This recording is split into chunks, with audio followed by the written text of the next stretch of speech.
10 p.m. Fuck.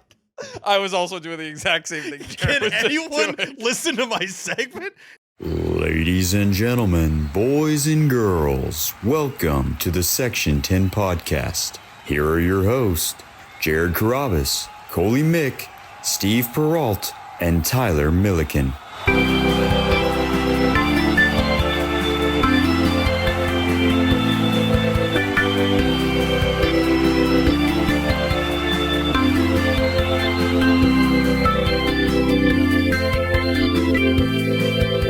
Okay, boom! It's Section 10, episode 628, presented by Kalshi.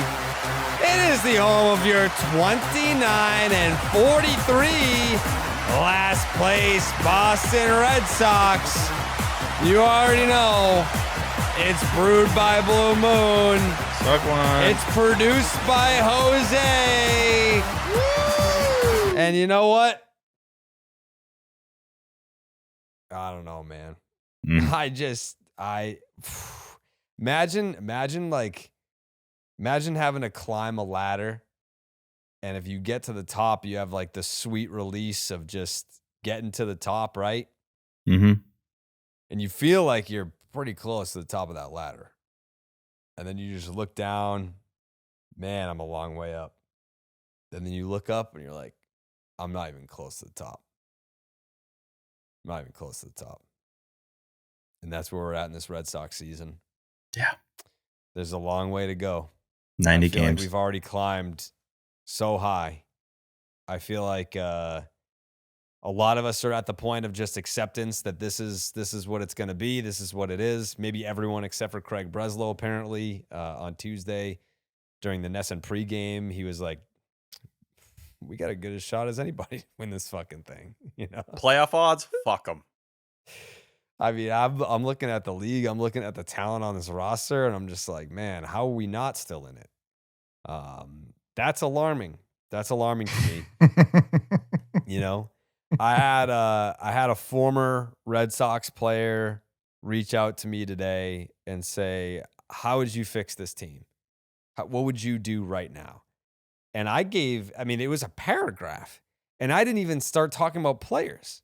Like, these are just like organizational moves, you know, like before you get into the whole, like, I don't know, maybe don't have Mickey Gasper leading off major league games for you. Like, no disrespect to Mickey, but like, I don't know. It's become so egregious with the day-to-day lineups. And, was it yesterday? Yeah, it was last night. When they asked Chad Tracy, like, hey, man, like, are we going to see some, like, emergency lineup, like, just some sort of major difference that you can pull out of a hat? And he's like, the team sucks. You can...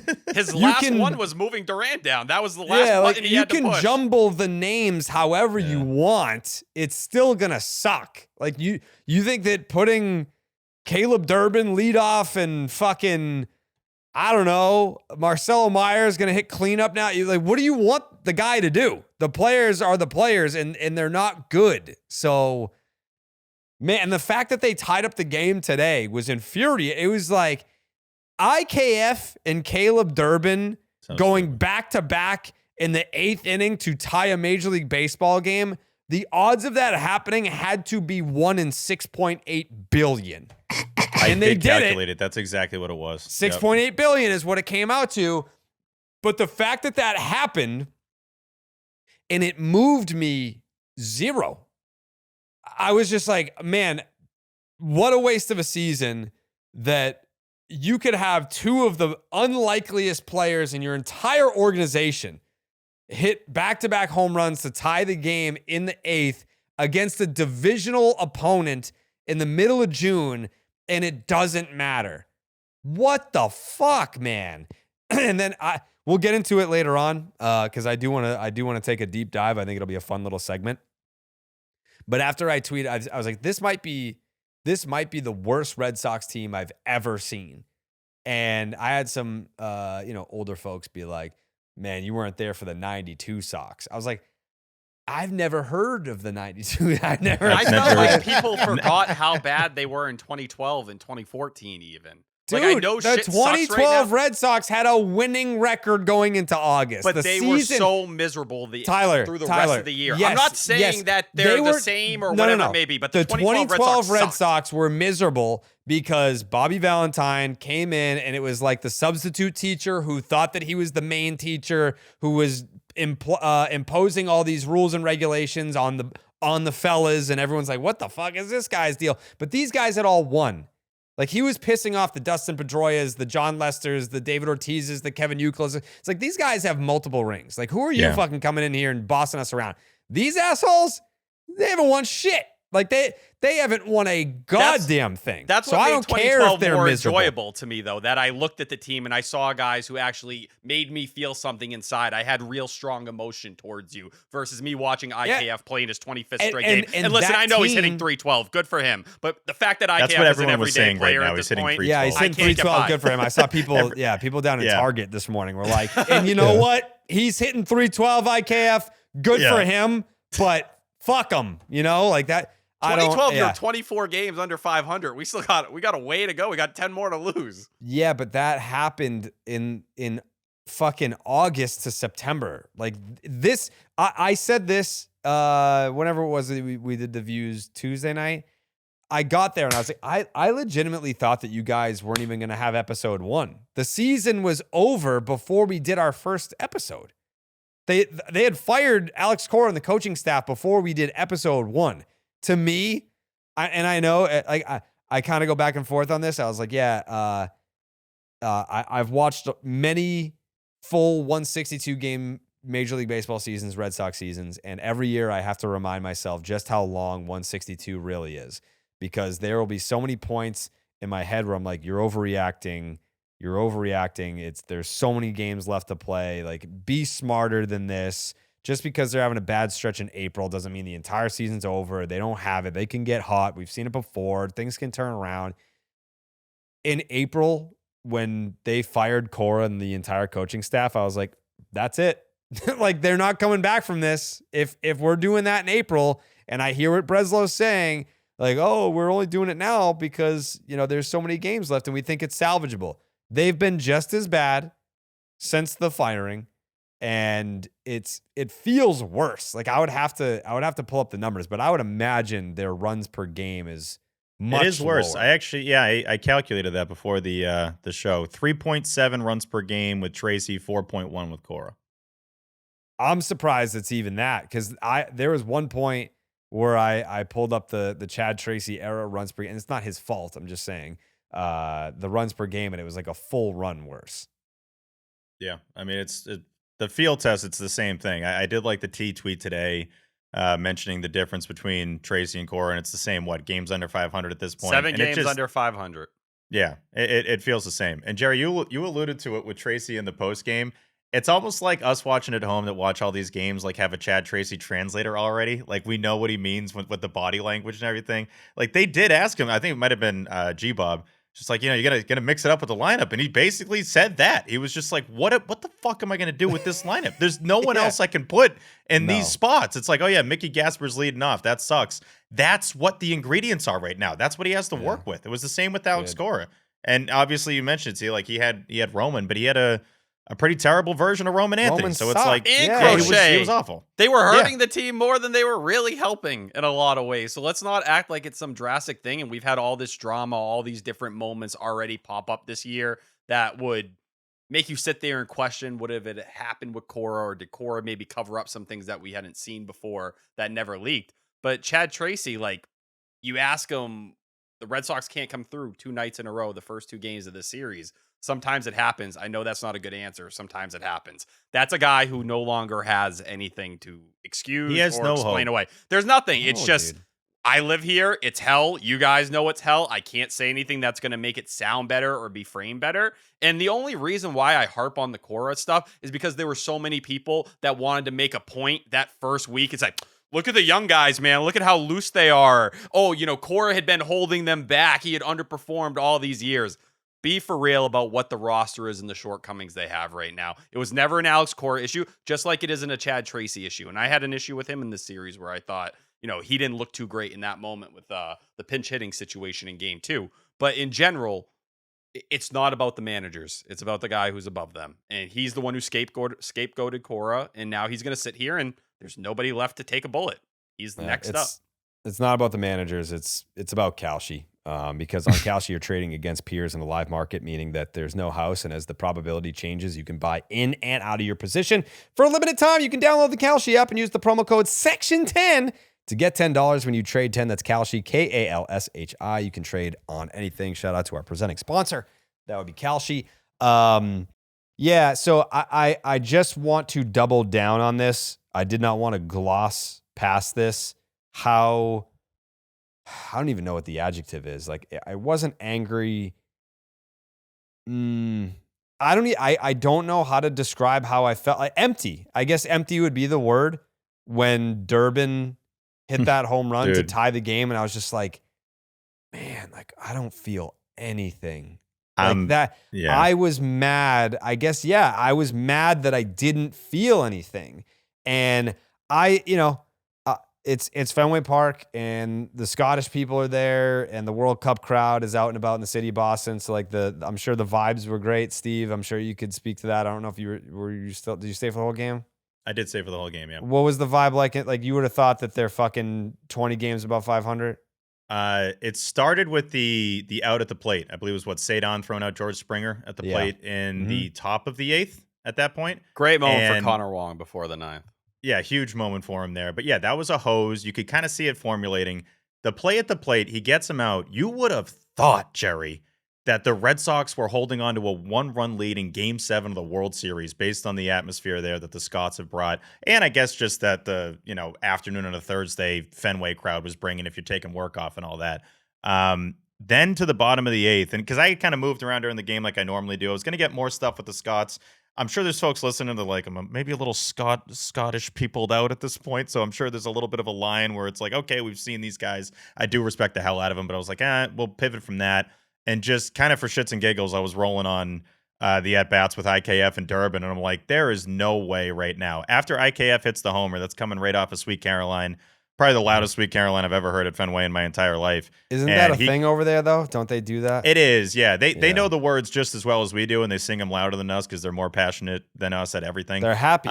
They're happy, not broken, which pisses me off. Not I love that they're happy, but I hate that this ownership group is getting all the money that they're bringing to Fenway Park and all the joy that they're bringing to Fenway Park. Because there's a good chance without the Scottish people today, that's one of the more depressing crowds that I've seen in a long, long time. I'm looking around, even walking in the concourse, it's like all football fans. They're football fans. It's all soccer fans throughout the entire stadium. So yeah, had Fenway Stadium, that is, had been rolling on Caleb Durbin, just kind of as a joke to be like, oh yeah, if he goes back to back and ties this thing up and then he hits a bomb, and it's like, what is life right now? Like, you've seen me, Jerry. I love documenting homers.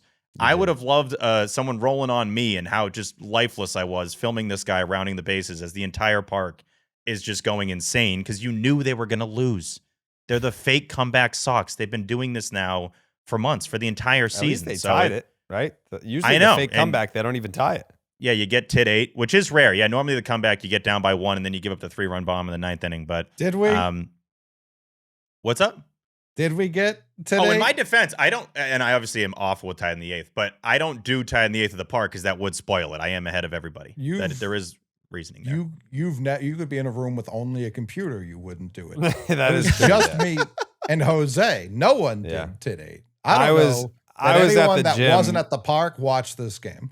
I was at the gym, so if I went on Tit 8, then I was listening to it in my ear, so I wouldn't have been able to consume it in any form. So I was like, well, this doesn't work. Exactly. It sucked because I'm at the game, and it's like it would have spoiled it because I love tie in the 8th, and I've always loved it. So it was really unfortunate I wasn't there today. But yeah, all that to say, long story long, the atmosphere was incredible, and the team couldn't suck more. Those home runs were the biggest waste of everybody's time.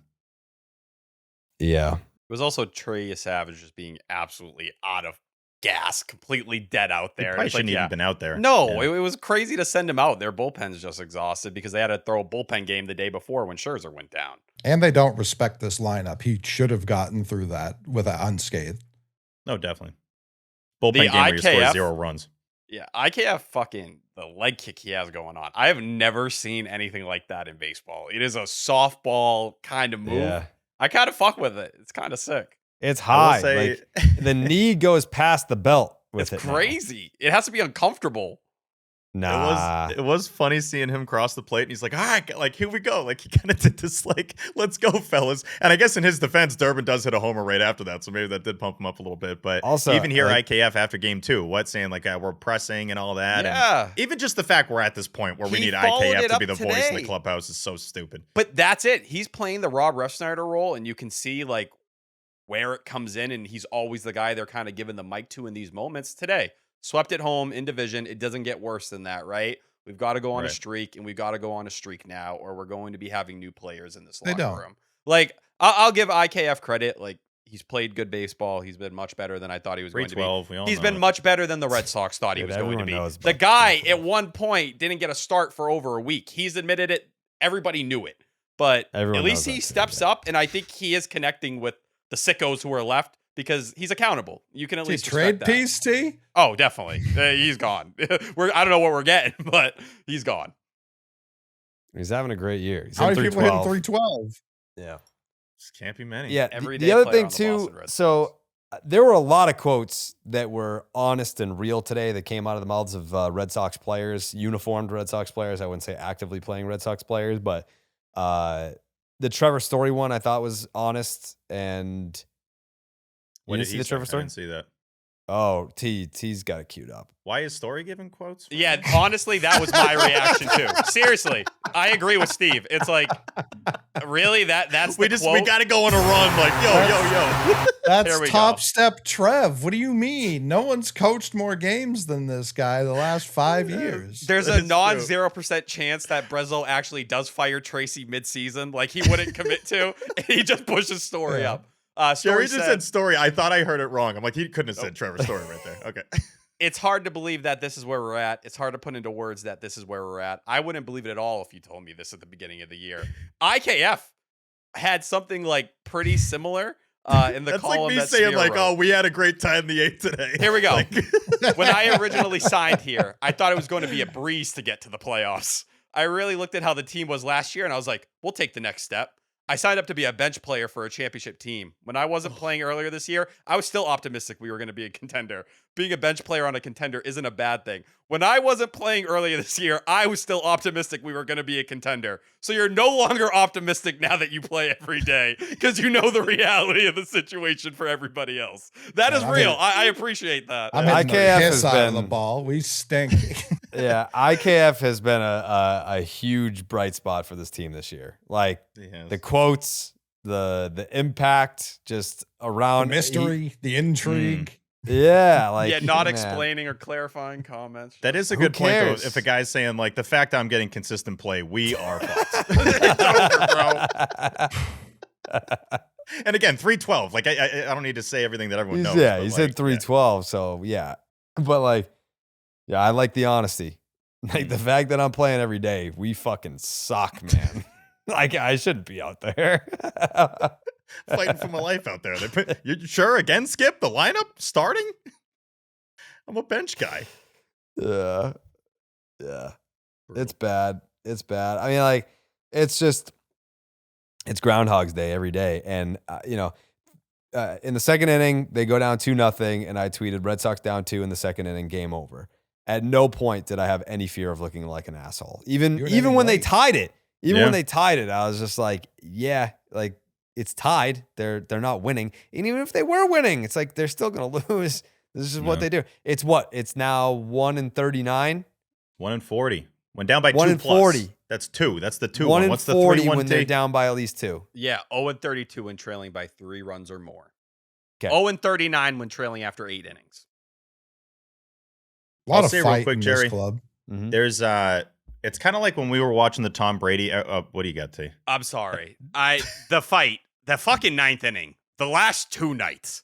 Talk about just man, Terrible. like anything. Did you just like say it's over? I want to go home today. You saw 5 pitches in the fucking 9th inning. 5. Willie Abreu at least swung at a decent pitch. Willie Abreu Willson Contreras first pitch, chase out of the zone. Jaron Duran ends up doing the exact same thing. It's not like you're facing Louis Varlin out there in that spot either. That He's was so that was the nasty. gross part. I mean, And what was That wasn't the worst thing that happened in the ninth. Well, obviously the defensive part and how that all ended up playing. But you just got it shoved up your ass in the 9th inning the day before, too. Like, it's just depressing. And I think the worst part about the first and second game was the amount of traffic you had all game long, man. 1 for 29 with runners in scoring position. It gets to a point. I had to triple check with T today just to make sure that it was right. Because initially I'm like, okay, what's the 2+, the trailing by 2+ stat? What is it? He goes 1 and 39. And this is when they're down 3-0. I'm like, that's not including today, right? He goes, no, not including today. So I typed out that tweet just to have it ready because the game's over. It's 3-0. They're not going to come back. Even when they tie it, you already mentioned it.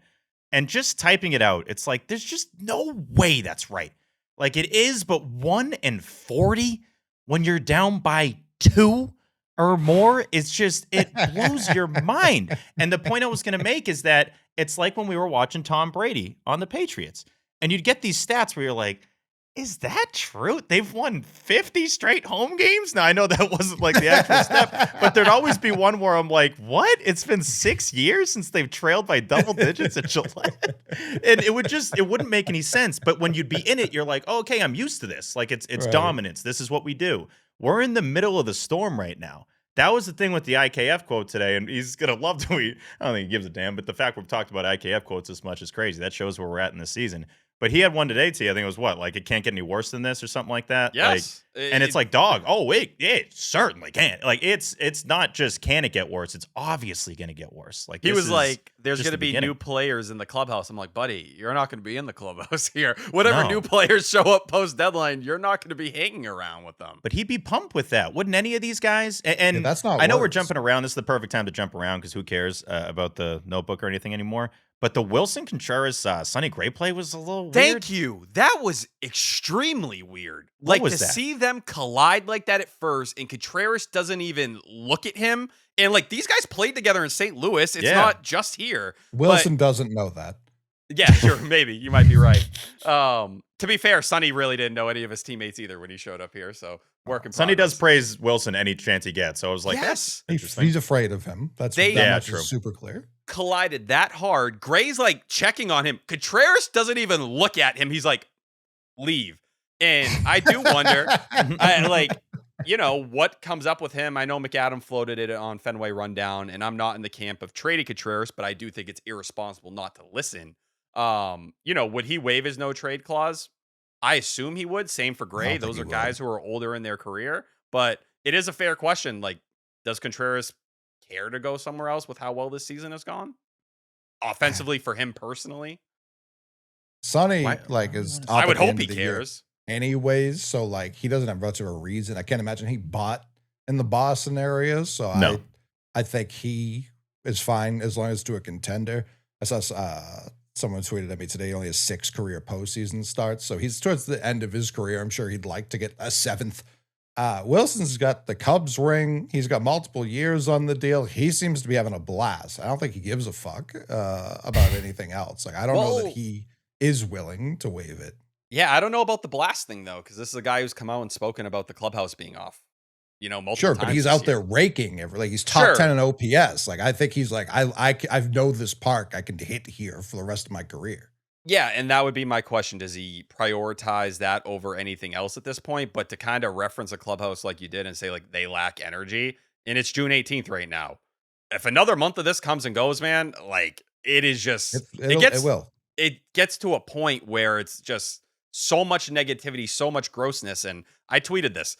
If they hadn't backed Breslow, and I'm not saying because they backed Breslow, he can't be fired this year or anything like that. If none of that happens over the last 10 days, everyone's staring at their phone today, waiting for that.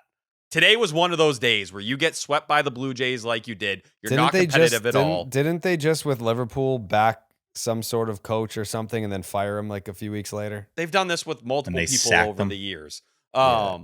But it felt like to me, if you didn't have any of that, and I think it will get Breslow to the deadline, and maybe I end up being wrong about that, but if none of that came out, I feel like today would have been the day where everyone was waiting for that notification. Yeah. Yeah, well, also, they fucking fired Cora and the coaching staff after they won 17-1. So it's almost like these decisions get made after games like today or series finales like today. But and we know then it started in New York. Or they're after New carried York. out days later. That's what he's saying. Yeah, literally what I'm fucking saying. Sorry. Yeah. So I don't know. I mean, and again, like to the point earlier about being asked, what would you do?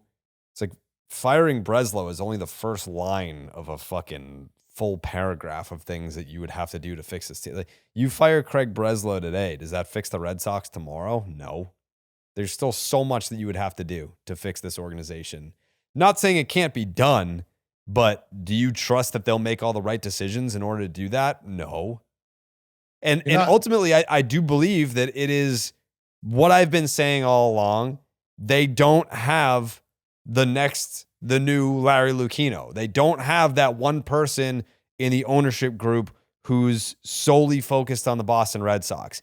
And until they hire that guy, it doesn't matter who you fucking make the Pobo. It doesn't matter. But it feels like you're even a step away from that at this point with how low this team is and what they invested in this team right now. Like, you're just downright embarrassing. You're pathetic. You're not performing with the roster, despite the injuries, that is better than their current record. You just need to find stability. You need to not be an embarrassment to the rest of the league. And that alone, before we even get to the point of talking championships and wanting those things, with what you invested this year, you should be a lot better than you are. Look at the Yankees, man. The Yankees have their own fair share of injuries. Guess what? They function without them. Oh, we lose Judge. Oh, we lose Stanton. Oh, we lose Max Fried. Guess what? They keep it going. They don't fall through the floor. And I understand they are spending more money than you. They're up at $300 million. But it shouldn't be this kind of gap between you two at this point in time. You should be able to hold water enough, especially with the way the pitching is performed, because you've had guys like Connolly Early and Peyton Tolley pitch above their head and give you a lot more this year than you should probably depend on from rookies. Yep. This is a sport where it has the highest probability of this happening, of you showing up to work every single day and feeling like, oh, God, here we go again. And you look at an NBA season, you have a tough stretch, and you still get 2 or 3 days off. You can go home, you can be with your family, you can reset. NFL, obviously, double that. You get 5 days off. Of course, they're practicing and all that. But you can flush these and just kind of have a little time to yourself. Baseball, it's every single day. These guys are showing up to Fenway like, here's the place where we suck. Here's where we're going to be bad. Here's where we're going to play to the worst of our abilities, and we're going to collectively do it. And I remember last year saying on this program of like, the lineup was always kind of hoping that one guy would go and then they would all go. Now they just, and even to IKF's quote, I think they all expect that no one's going to get the hit. And it's almost like, I don't want to say it's acceptable, but it's almost like, well, we're all sucking, so like whatever. Let's just come here, get the paycheck, and get out of here, because it just doesn't feel like anyone's going to come through and really dominate. And I think there's different layers of when people really accept and players accept, oh, okay, it's probably not going to happen this year. I am historically one of the more positive folks, I think, in this space, and maybe stupidly optimistic at times. And today at Fenway, I just didn't even really want to be there. And that's my favorite place on the planet. And I like couldn't wait. It's kind of like watching a movie where like this, I can't wait till this is over. Like, this is going to be fun to like get out of here. That's the point we're at right now. And I do think a lot of players are feeling that too. And I look at Willson and I don't know, man. I don't know if he wants to stay. I'd actually be kind of surprised if he would want to stay, considering how he's buzzing right now. And I get what you're saying, Coley, because like it's clear that the park is playing a factor in it, and he's on pace for his best power numbers by far in his career. But I could also look at it as what? He's 34, 35. He could get another ring. He could add another one on. And that's the kind of guy that wants to get some more bling and really be playing in the most important moments. And he's obviously not going to have that here. And that's where the no trade clause will factor in for him and Gray. But even look at the Blue Jays, the team that's a game under 500. Most things this year have gone wrong for them. They've had injury after injury. Vlad Guerrero Jr. is not what people had hoped. He has not become one of the elite sluggers in the game. Things have not gone well for the Toronto Blue Jays, and they still show up and they sweep you. A team that is below 500. They still look that much more put together than you do currently. And that's the difference. Things go wrong. You could cite injuries. You could cite all this stuff. This team did not have a strong enough foundation, and they were not built well enough to handle any adversity. And they weren't even succeeding when they weren't facing that much adversity. And that's the identity of the team. That's where they kind of stand right now. And it plays into even the runners in scoring position stuff. For you to be outwardly admitting like it's eating away at us and we're having a hard time with it, you're already defeated. It's already done. 1 for 29 in the series with runners in scoring position. They drove in one run with runners in scoring position, and it was a single. You want the spear history on that?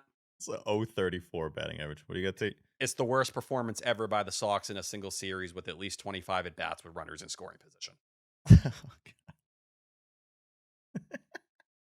See, some of these stats are funny. I mean, crazy, like, man. It seems so bad that I'm like, oh my God, they really do suck that it's bad. validating is what it is, because every day it's such an annoying position to be in, because we're 162 guys. We're going to watch every single fucking game, or at least listen on the radio and comment on these games. And every day I have the same shit to say. And people will be like, I get it, dude. I get it. It's like, no. You don't get it. You don't get that what we're watching is a new low every day, every series, every week, what have you.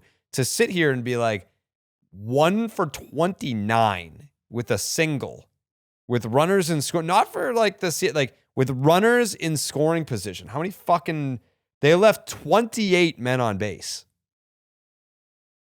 28. I mean, that's with runners in, let me see. I think it was only the 6th inning in game 1 where they went 1-2-3 in that entire game. And I believe in game 2, it was the 9th inning where they went 1-2-3 for the first time. They left 28 runners on base in this series, T. 20. Yeah, the 9th inning was the only time in game 2 that they didn't have anyone reach base in one of those innings. And then game 1, it was the 6th inning. That's crazy, man. If you're getting first-time evers with the Boston Red Sox, a team that's been around for 125 years, like that's what it feels like. And it they're feels all like bad. They're all bad, yeah. Yeah, we're not going to get many first-time evers that are good this year. I mean, maybe Willson, but there's not going to be many. Even when I'm watching Chapman today, all I'm thinking is through the lens of Coley. I don't want to watch him pitch. I want him to be sat down. Whether they make the crazy decision to keep him, and there's been a lot of clarity on the contract stuff. I know some media outlets had it wrong. We talked about it last episode. But if he gets to 40 innings, the option will vest. He'll be under contract for $13 million for 2027. Seeing the way he's limping around, he looks like he's one bad tweak away from actually landing on the IL and it being a real problem. If he can't get off the Chapman, if he can't get off the mound to field ground balls, put him on the IL, because the team's not good enough right now. They're already drowning. He's barely pitching. And if you're going to trade him, if I'm a team, I'm immediately being like, he's not healthy. Like, I don't know. Like, how much can I depend? It's going to hurt your trade conversations. Like, what do you really get out of keeping him active at this point in time? 4Ks, T. They want him having that Sox hat on to set the record. It just feels like you're playing a very dangerous game of roulette. Well, looks like Kalshi users are very keen to the hamstring injury, because the percentage odds that Aroldis Chapman will be traded have gone down 9%. Okay. It's still high. What did Passon put out an article and said that he was 90% to be moved? 90%, but I think the issue a lot of people had with that article was they seemed to misinterpret his contract situation. They were treating him like a rental instead of a guy who, unless something goes wrong, and to be fair, now there is something that you can point to, it is going to be a multi-year piece for somebody. So Aroldis Chapman right now actually still has the highest odds on Kalshi of any player to be traded at 75%, even though he's down 9%. Tarek Skubal is at 65%. Matt Chapman at 55%. He's up 26%. That's because he's red hot, and I'm sure teams are going to be looking to get in on the Matt Chapman sweepstakes. And then Sonny Gray, 49%. Jarren Duran, 46%. I mean, and Willson Contreras is up 5% to 41%. I would say out of those players, be higher than that. Willson? Yeah, I think for most value. people. Yeah, but I do believe that, like, in terms of what he offers as an impact right-handed bat, dude, he is as good as you're gonna get at this deadline. If you're hunting or fishing for that, like, Gray's gonna get swallowed up because of Skubal. Like, that's just the reality of it. He'll be the next thing people look to. But man, like Contreras, I don't know where else you're finding that bat at the deadline. Would he be down to catch, you think, in the right No. situation, or probably not? He said he would here. Yeah. My question would be, if he wants to keep up the offensive side of things. Yeah, I it would think probably he mess knows with him a little bit. it's not Yeah. really possible unless it's an emergency situation. Right. You don't I think a think team that, acquiring him's like, we're going for the bat. If our catcher dies, we at least have him. That Yeah. would be it. He's insurance. If Joe Ryan can be had, isn't that going to also eat into the Sonny Gray sweepstakes as well? Yeah, and I think Joe Ryan is going to end up being on the move. So that will all factor in there. And Sonny Gray, the money, I've seen a bunch of people kind of going back and forth or like trying to explain it in the proper way, but it looks like it's going to end up being $6 or $7 million for those last 2 months, and then he has a $5 million buyout for the following year. It's a $30 million team option, but he can opt out if the contract is exercised. No one's picking that up. Anyways, promo code section 10 on Kalshi. Yeah, so I did want to play a little game of was the 1992 Red Sox roster really that bad? Like I don't know. I saved it for. I did the 2014 one on Twitter, and people were shocked. 2014 was a great team. I mean, it was the 2013 Sox, but they were still drunk. That's it. 2014 Sox were a hell of a roster. But all right, here we go. The 1992 Boston Red Sox had Tony Pena behind the dish. He was 35 at the time. A 24-year-old Mo Vaughn at first base. Jody Reed at second. Luis Rivera over at shortstop. Wade Boggs at third base. He was 34.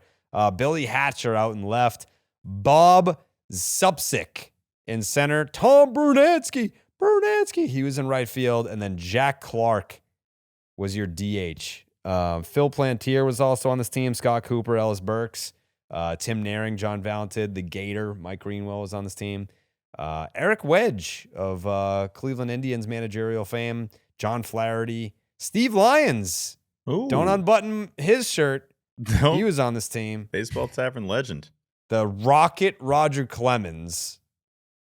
I mean, Roger Clemens fucking won an ERA title this year. And yeah, he finished third for Cy Young. Like, all right, man. It's a much better team. Yeah, well, like Wade Boggs didn't have a good year. So, all right, in You fairness. mentioned Valentin, right? Yes. In fairness, Tom Brunansky led the Red Sox in 1992 with 15 home runs. So that's bad. Mm-hmm. That's bad. But your position player war leader was Wade Boggs, 2.2. He hit 259 with a 711 OPS. It was a 96 OPS plus. So, like, this team couldn't hit either. But, like, would you rather watch Wade Boggs, Mo Vaughn, John Valentin, Roger Clemens? Like, I'd rather watch that team than this team. If we're going to suck, which this team, they were 73 and 89. The 26 Boston Red Sox would be lucky to finish with 73 wins. They're on pace to go 65 and 97. Like the 26 Red Sox are going to have to get real fucking hot to finish with 73 wins. That's where we're at. They'd be lucky to be the 92 Sox at this rate. Yes. Like I don't know if it's nostalgia or what, but I would much rather watch a team where Clemens is finishing third in Cy Young. Frank Viola actually Frank Viola threw 238 innings that year, had a 344 and a 6.2 wins above replacement as your number 2 starter. I'd rather watch Frank Viola than Sonny Gray, no disrespect. But yeah. That is kind of crazy that the team lead was 15 home runs, and it wasn't Mo Vaughn. Mo Vaughn had a negative WAR that year. What season was that for Vaughn? Rookie, you said? Early. He was 24, so it was his first I believe, full season. full. Yeah, first Gotcha. full. All right. But we don't I think that's the tough part is we haven't been able to watch that either, like the next future MVP. Like Roman was here for a couple weeks, and then he took one of his patented swings that ends his season, and that's that. Like that's 2 seasons in a row now, and he's done that. I don't know how you could even feel as confident as you were watching a young Mo Vaughn. Yeah, the very next year, Mo had 29 bombs, 101 RBIs, so close to 300. And then 2 years after that, won MVP? Yep, 95. 95, yeah. 39 bombs, 126 ribbies. Division title. We don't, right now, it doesn't feel like there's 300. that here. today. As high as I still am on Roman, like we're not watching it every day. And it's hard to be like, he'll be healthy. Yeah, I think that's the hard part for me. I have no problem acknowledging that he has potential MVP talent. He does. But he doesn't have potential MVP health. One thing you said about firing Craig an hour ago was like, it wouldn't fix it tomorrow. Like, there's no good fix in my estimation that can happen tomorrow. Not one. I mean, it would sure as hell start with firing Craig, because that's what I mean. Like, I think there's a series of steps, and it means the rest of this year is like, it can still be watchable. Do you want me to read what I said? Who are these young guys? What are you going to do? Do you want me to read what I said as my response of how I'd fix the team? Sure. Fire Breslow, rehire the scouting department that he cleared out, get rid of Driveline, put someone in the ownership group who is actually focused on just baseball and has nothing to do with soccer or golf or hockey. Give Theo Epstein a bag to run the team, get Kevin Cash to come manage, and then gut the roster. So, like, Theo's been here. You know what I mean? But he's not paid to be Theo right now. He's paid to fill one of those voids you're talking about. Dude, like he's supposed to be like I asked someone over owner. there. I asked someone over there. I was like, I am fascinated by Theo Epstein. I would love to know his involvement. How much does he actually still care, and how much does he do on a day-to-day? And you would have thought that I spit in this person's face. They were pissed that I said these things. And I was like, I feel like the general public does not know Theo Epstein's day-to-day within the organization and is unaware of how much he genuinely cares about where the organization is at, and does he care enough to get more involved to fix this? I feel like those are fair questions that shouldn't come off as insulting to him or the organization, but apparently they were. I don't know. But did he not take credit for like the largest free agent signing last year? Did he not go on a different national program like 2 weeks ago to kind of go against everything Craig Breslow said very publicly? Yeah. Like I feel like he's gotten one of the larger passes I've seen someone get since he came back. Like, he's Theo. I'm not saying like, let's kill this guy. He's Theo. He's always going to be good here, but he is involved in this nonsense. Like, he could have stopped this at literally any time, and he didn't. He was in the room, the trade deadline last year, sitting there when they made the Dustin May trade, sitting in the same room next to Craig Breslow, and there was no stepping in. Was he tied to a chair, T? Did he have I a don't sock know. in his mouth?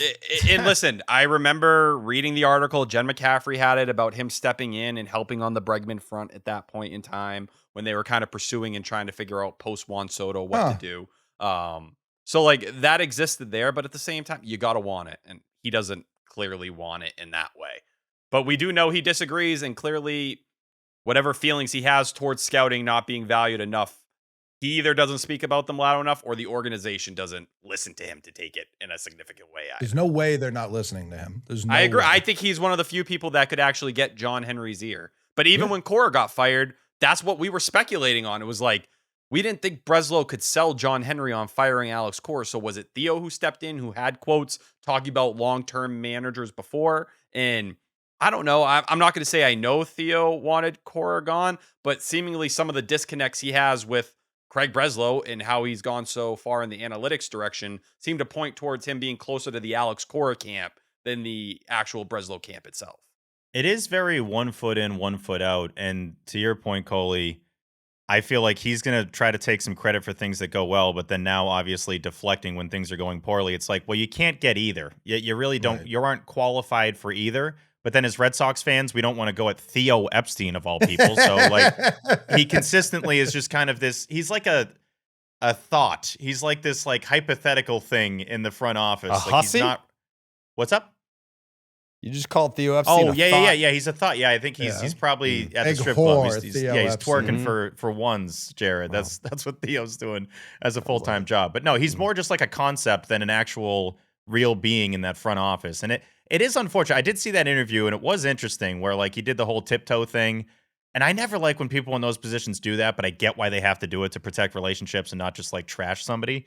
But yeah, seeing that be the take and seeing that be Theo's approach, it's just kind of unfortunate because it's like, are you in or are you out? That's kind of where I feel like with Theo right now. And he very clearly doesn't want to take over that role. And if I'm him, like, why would you, right? Like when you have that resume that he has, I'd probably just like cruise off into the sunset at this point. I don't know if I'd want to take that on again. It can really only go because poorly. he's a guy that welcomes a challenge, and right now I would say getting the Red Sox back to prominence is a challenge.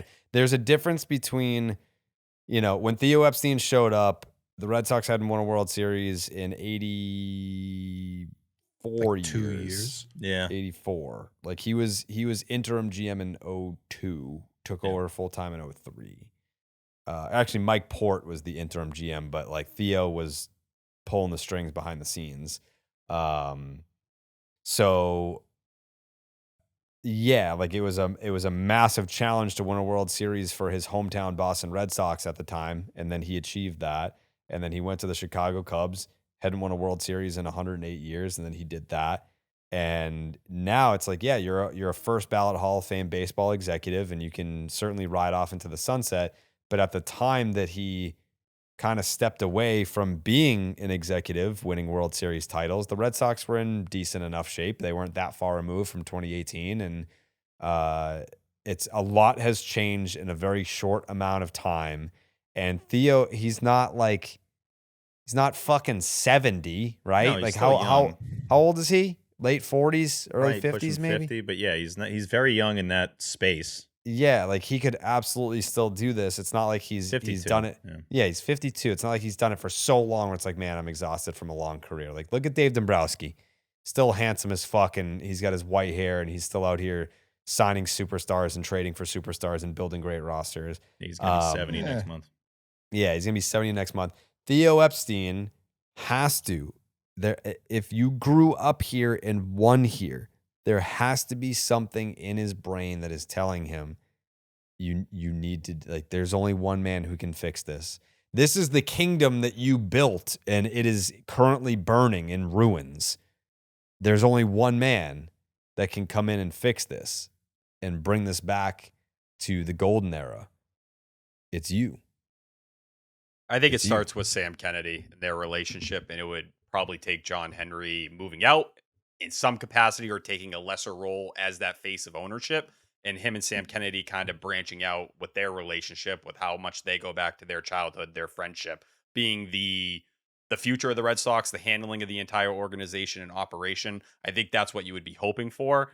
But I don't know. I've just never gotten the sense that Theo really cares to run another baseball team. Everything that's No. been talked about has been beyond baseball. We talked commissioner, then that seemingly came and went, and it seemed more about ownership in another sport. Whether it was maybe learning what Liverpool does or spending all the time with the Penguins, a young GM like he was clearly trying to learn how to run an organization or from an ownership perspective, not a front office perspective. So that always felt like the most likely thing in finding maybe a group that will back him financially. Can he get someone behind him in a way where, oh, all right, we can come in to buy this team almost Alex Rodriguez style?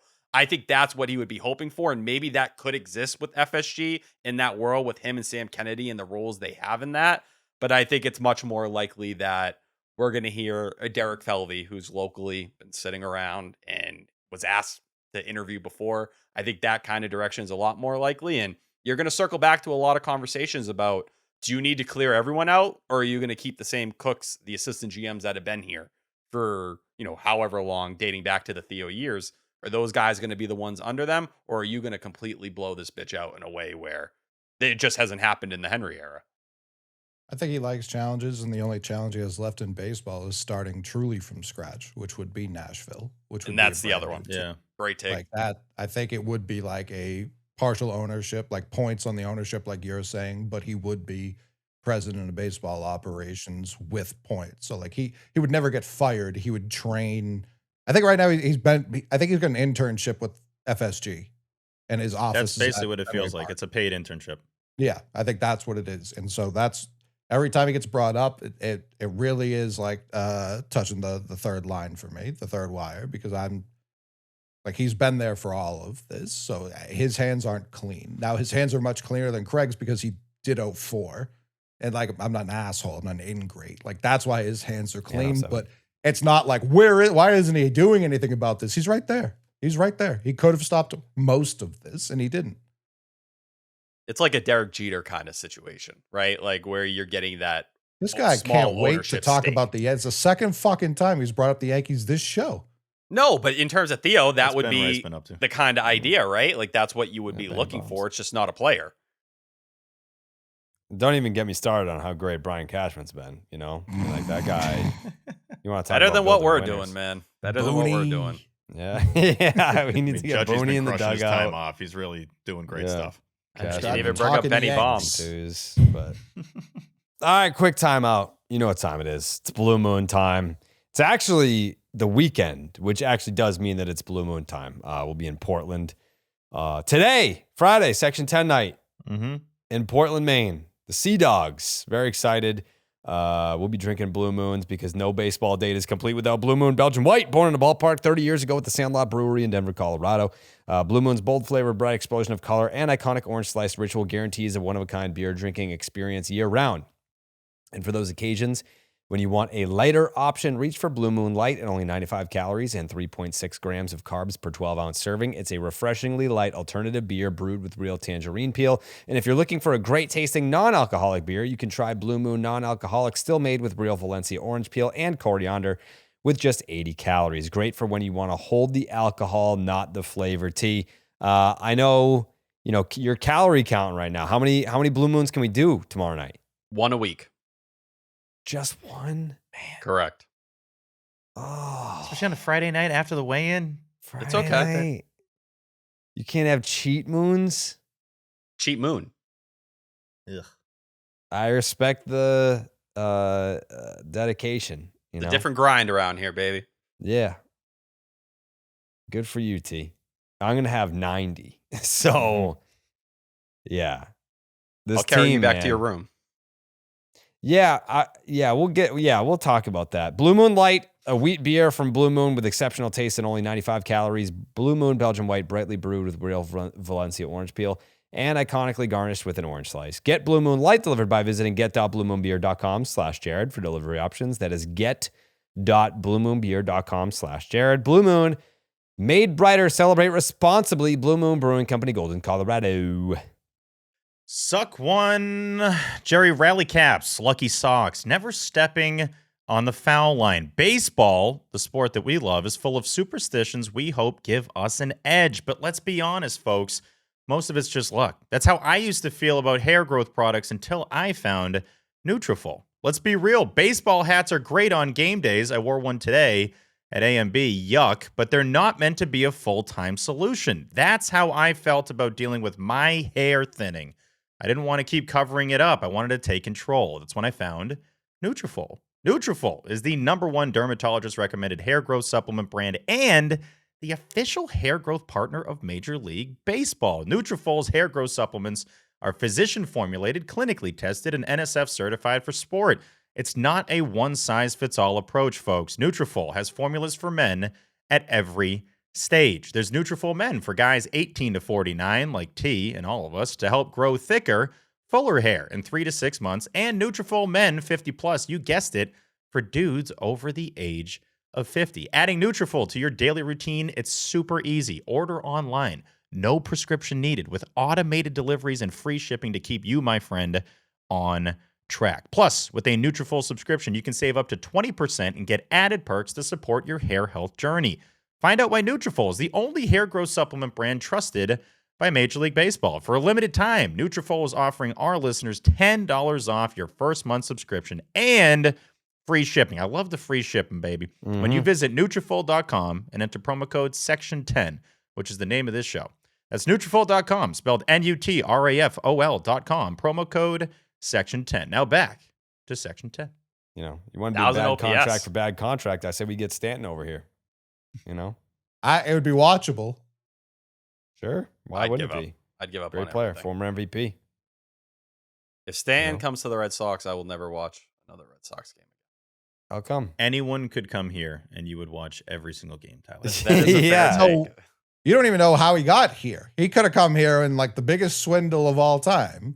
Yeah, I'm out. I'm just. It's like we got Lombard as well. They just Yeah. wanted Story back. Like you have no idea how that consummated. They could have signed Bin Laden, and Tyler's like, I'm still tuning in. Like, I got to Yeah. see how this guy fares here. He's Yeah. obviously done Yeah. some bad things. But I can't do the Stan experience. I can't. I could so easily. Yeah, why not? He's so much This more team watchable than this sucks, whole Tyler. team. Yeah, I just want entertainment. I That don't dude, need- T, I'm telling you senior right now, dog, Tyler. senior dog. I don't need another one on this team. He'd hit 34 home runs for this. He needs to be on the field to do that. What was the inning? It was like the 4th inning and a no-no was going. I don't know when it was broke up. Maybe the 5th with inning. Trey Savage. I was rooting for a Savage no-hitter. Like, that's where we're at. Like, Jasper we're rooting for had it. teams to throw no-nos against us Mhm. at A and B. That's how non-entertaining the Sox are. Bad. Take. I don't have anything. Oh, it did Oh. kind of look like. Oh, did it? Defense. Yeah. It looked Yeah. like one. Yeah. Stan put that hasn't shit hit down. 30 homers in a season since 2022. He doesn't play at Fenway Park. What was it? A bag of chips that messed them up? Yeah. 24 games, 77 games, 114 games, 101, 110. He got 139 in 21, 23 in 2020, 18 in 2019. Don't. I can't. I can't do I would love him. I'd love him. Should Bring we Raffy get? back to me. I texted Well, no shit. Catillo. I texted Catillo earlier to see if he wanted to come on the podcast, and he said he was out. And Mhm. then he texted me just now, being like, "I'm back home if you want me to come on." Yeah, like, send us the link, dude. You want me to have him come on? Yeah. Is he I hammered? mean, he might. That'd I be don't great. know. Let's find out. He might Or just do the spill old everything. school, just put the Tell phone him up to he the has to mic. take 3 shots before he comes on. He probably He's already probably has. drunk. Yeah. That's great. He's invited me out a couple times. We haven't done it yet, but It's 'cause I he was wants to- there. I was there when he invited you out. I was with you, and I had to go to your car as well. That's what I just said. Yep. Yeah, we were all listening. He's like, I was actually with you when that happened. No, Yep, that no, was but I the- had to I was get with you something. when you were there. No, I had to get something out of Jared's car. Yeah. Couldn't I was leave there. No, without me. actually, that's wrong. I was with you. Like, fucking hurt myself. Well, oh, can I actually, I was clarify with something? No. Huh? To be specific. No. May I clarify something? Still Just no. go. I guess. So B-Ref is all fucked up on the Sonny Gray stuff here with his actual money. What do you need to see, T? So the way the contract was restructured when he got dealt here was $41 million with how they moved the money around, including Uh-huh. the buyout. Cardinals sent $20 million, so it's $21 million for this year on the books. So obviously, if you take the last 2 months of that little portion there, that's what would equal out the money that Sonny Gray is actually getting. Plus next year's buyout. Correct, which is $10 million, not the $5 million it was in St. Louis. So what would a receiving team be on the hook for? 7? Like Plus 17. the buyout. I'm just saying, just for this year. Well, you're going to be responsible unless you're going to pick up his option. I'm saying just for this year, Yeah, you would it be was on the same. hook for a 7. Yeah. And then the buyout's how much? $10 million. Ooh. I do believe you said 5 earlier in the show. No, that's what it has on BREF, and it's actually 10. They didn't update it post any Gray trade. Okay, yeah. No. It's a $5 million buyout. BREF has that, and that's not what I have here. Whatever. The deal has been slightly restructured. The new arrangement pays Gray $31 million in 2026 and includes a $10 million buyout on a $30 million option for 2027. Okay. Where'd what I'm 41 seeing million here come from? is in 2027, he has a $30 million club option with a $5 million buyout paid each. Okay. So it's the $5 million buyout paid each January 15th, 2027 through 2031. So maybe it's because the buyout is the buyout broken up? If the club exercises the 2027 option, Gray may opt out of the contract and elect free agency. Contract restructured to guarantee Gray a $31 million salary in 2026 and a $10 million buyout on a $30 million mutual option for 2027. Cardinals to pay Red Sox $20 million. Okay. So where That's does the weirdly 40 worded. come from? Because the MLB trade rumors article speaks as it's all in one. Under the the only- previous contract, if the Red Sox had picked up Gray's option, he had forfeited the $5 million buyout for opting back into free agency. Now he'll receive a fully guaranteed $41 million for 1 year. That feels like it's including the 10 from next year. Because the Cardinals are kicking in $20 million, only $21 million of Gray's $41 million guarantee will count against the Red Sox luxury tax payroll. Right.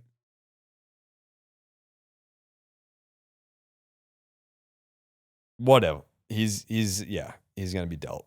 And it's not gonna be our fucking problem. Just lie to these other teams. That's what I would do. Just Yeah. lie. Be like, he's a free agent next year. The freest of agents. Yeah. Oh, you can just word it in a way where you're off the hook. Just be like, it's my understanding that he's a free agent next year. Sue him. And then when they're like, actually, he wasn't. It's like, well, I understood that incorrectly. That's on me. I mean, I'm not. It's my That's first my day. bad. Yeah. Just hit him with a my bad and move on with your life, you know? Maybe that's the best argument for firing Craig and putting like the T in the position. He could just be like, I had no idea how any of this worked. Yeah. Felger and Mazz, specifically Mike Felger, huge fan of Section 10. Oh, he loves it. It's an honor every time that Mike Felger gives a big shout out to Section 10. I know he's, he listens in the car. You know, he's driving up to, where's he go, Nantucket and all that. Yep. Drives this was right to Mike it. Felger talking about a segment from this show that he fucking loved it, man. Hesitant on trading Contreras? WC-40. Well, I'm not even going to go there. Well, maybe I can. Dorkfest. Jesus, guys. They make money off of those t-shirts, by the way. I'm sure they make money off all. Listen, I'm wrong. They're right. They're better at life than I am. They're the future. They're the now. I'm the past. I'm a dinosaur. We know. So that I'm not saying like I got the answer and they don't. But if you ever heard me refer to athletes by nicknames like that, you may take me out back and beat me across the face with a wet sausage. That is Felger. One of my sneaky favorite parts in this show's history. Did we interview him for episode 100? 100, yeah. Yeah. Mm-hmm. And he had no idea how to get off the Zoom. And he's like, how the fuck do I get off this stupid shit? We would be like, all right, bye, Mike. He's like, okay, guys. Yep, whatever. Just get me the hell out of here. This sucks. Yeah. That was a Felger's fun gonna be interview. Felger. That was a blast. He another was really like good. humanizing, polarizing figure within Boston sports media. There was a few of those. I'd argue Felger's best in that mode. Like, I think 98.5's done some of these little like post-show things where they have a little side studio and The off-air show. Yeah, the off-air show. yeah. And I've seen clips from there. And remember, he was kind of roasting the Celtics post-game show, which I really respect because he's right after the post-game show. Like, those are people that he has to see. And he's like, oh, Jalen's better. Oh, Jason's better. Oh, just shut up. And these are the people that he sees and stuff. Like, that's when you know that's a real one right there. So, yeah, this is a dork fest. I love it. He gives that take so differently 10 years ago than what he gave just now. Like it's He would never worse. be like yeah, of course. He wouldn't be like, they're right, I'm wrong, I'm a dinosaur. Like, he would just I know. hate all of it. It would have stuck at Dorkfest and maybe gone further down that path. Yeah. Likely. Yeah. I think an That F-bomb. ass hat, Carabas. Mm. It is funny because the actual promo, like, we're like ripping the team, right? Like, we're saying the team sucks. So they're basically like, all right, what part of this can we say sucks, Mike? Like, WC-40, Mike. They said WC-40. These guys suck. They blow. Yeah. Well, Shout out J-Stu in there, my boy. The yeah, go. shut him out. Yeah, you guys are besties now, I heard. Oh, yep. We're tight. What's your favorite thing about Jay Stu? How he critiques me every time I see him. Yeah. I think that's probably it. He Yeah. just keeps you honest. He can't drop it. I'm waiting for him to like just at Fenway, just for us to be able to chill instead of like, I would have done this differently. I'm like, Jimmy, just enough. We've been doing this for so long, dude. Like, can we stop doing this? That's Crazy. unbelievable. My favorite thing about Jay Stu is his unconditional love for me. And Yes, how through he is anything, obsessed he'll with you, that's for always sure. Be ready to carry me through a fire, and that means I'll die for that man at any moment. Whatever What he about gives me? T, it's the exact opposite for me. He's like, I'm gonna go the other way. What about me, with T? Steve. Would you die in a fire for me? Of course. Okay. You're on the list. What if there was a building that was on fire and me and Jimmy were inside? Who you pulling out? Oof, that's a tough one for you, T. I'm sacrificing myself. Yeah, no shit, but who you pulling out? We're all That's dying all I together. asked. Oh, you're just So you got going in no the fire one. with us? And you're going to kill us He has both? the choice, and he just dives in. Let's go, fellas. Like, Yeah. I'm gonna Just ride hold with my him boys. He just, I ain't leaving with either one of y'all. We're all going down together. yeah. We're just screaming for help and he covers us in gasoline. This is where it ends. Yeah, he's Just like, I pours couldn't it on choose himself and between just- you guys, so I'm actually going to kill all of us. It's like, dude, there's a window right there. You probably could have got us both out in plenty of time. Nope. I brought the gas. It was just a little fire too. Like we easily could have just. You probably could have just walked down the stairs. Just like, nope, we got to make this a bigger fire. The microwave's on fire, and he The just first turns liquid I gas could on the find to stove try and put on. this out. As you guys all dive in at the same time. See what the fuck. I'm starting to wonder, man. I'm sorry, this Sonny Gray thing. I'm so whatever. I am so Yeah. deep in this. I'm starting to wonder if Yeah, I'm wondering too. the way Red Sox payroll breaks it 312. down is 1 year, 31 million, plus a mutual option for 2027 with the 10 million buyout. But if 20 million is already paid off of that and it's a $21 million hit, if you took the 20 million off the 31 million and brought it back down to 11 million, and then you added the $10 million buyout, the Red it Sox would be payroll 21. account. Do we know who that is? No. Yeah, it's the Red Sox payroll. Like, that's There's like a another Patriots account. one, and we know who it is. You Miguel. do, or is it publicly known? This is public. Who is it? Miguel. Oh, Miguel. Yeah. He's been doing it forever. I don't know his last name. Yeah. Do you think He's it's done a also couple Red Sox media payroll? spots. No. How long has Red Sox payroll been around for? Ooh. Good question. Those It are says it account- right on the Twitter account. I believe. Yeah. No, we but can I get don't the think. answer. Was it always run like this? I don't know. I feel like Good I question. wasn't super hip to them 2009. until like 22 or 21. Does Red Sox payroll make media appearances? No. No, but they are part of Sox prospects Oh, really? as of like end of last year. T. Yeah, they're on the website. Like they have their own little tab on there. Yeah, they got a tab. And they go by Red Sox payroll, not their government name? I think it's just literally the Red Sox payroll. Like they just built it onto section or onto where's section 10 onto Sox prospects. Got it. Okay. Cool. That's great. Yeah, was there anything in particular that you guys wanted to talk about this 3-game sweep? Because not for me. No. I think Yeah, we kind of got to it, honestly. Oh, Yeah. let's see. And Caleb Durbin and Connor Wong. Tyrone Guerrero, his Kinda baseball s- looks really good. Everything looks good. Like That's Connor the ERA. Wong. Connor Wong obviously has always stunk, will always stink. But like Durbin, there was just so much pushback, so much immediate belief that this guy was going to be the answer when he was acquired, so much blind faith in Craig. And he hits the home run today. Not a thing like anyone needs him or wants him to do, regardless of the spot. To not catch that pop-up in the 9th today Totally. is the most inexplicable thing I've ever seen. Like if Devers does that, all right, he's got 22 home runs by this point of the year. Like I really don't give a fuck. He probably falls down, his pants fall down, his belt explodes. Like something hilarious happens. Caleb Durbin has no wiggle room to not be like for all the people who are like, we got Dustin Pedroia all over again. Do you think Dustin Pedroia lets that ball hit the fucking ground? Does Chase Oh, you're talking Mydroff Durbin. let that ball? So you're talking Durbin here, not Wong. Durbin No, wasn't Wong even near obviously it. should catch it, but I can understand being a catcher, standing up trying to locate a ball. Being It's like, hard. It could Yeah. be fucking anywhere It at was that point. in halfway time. up the third base line. Right, How Caleb far was he going to Durbin. go? Yeah. Durbin clearly was like, oh, Wong's got it, which is already the stupidest fucking mentality a person could have. Ever assuming Wong's got anything is insane. And then to just give this half-ass, it's like when you cross the street and you're like, these people are stopping for me. Let me give it the fake jog. That's what he did to try and catch a pop-up in a major league game tied 3-3, where you just hit the tying home run. You want to say, I've never seen someone undo so much goodwill so quickly when you already had no goodwill to begin with. Nobody should be trying to bank more goodwill than Caleb Durbin. To do that, send him, I would say something to Double-A, but I want to fucking see him tomorrow.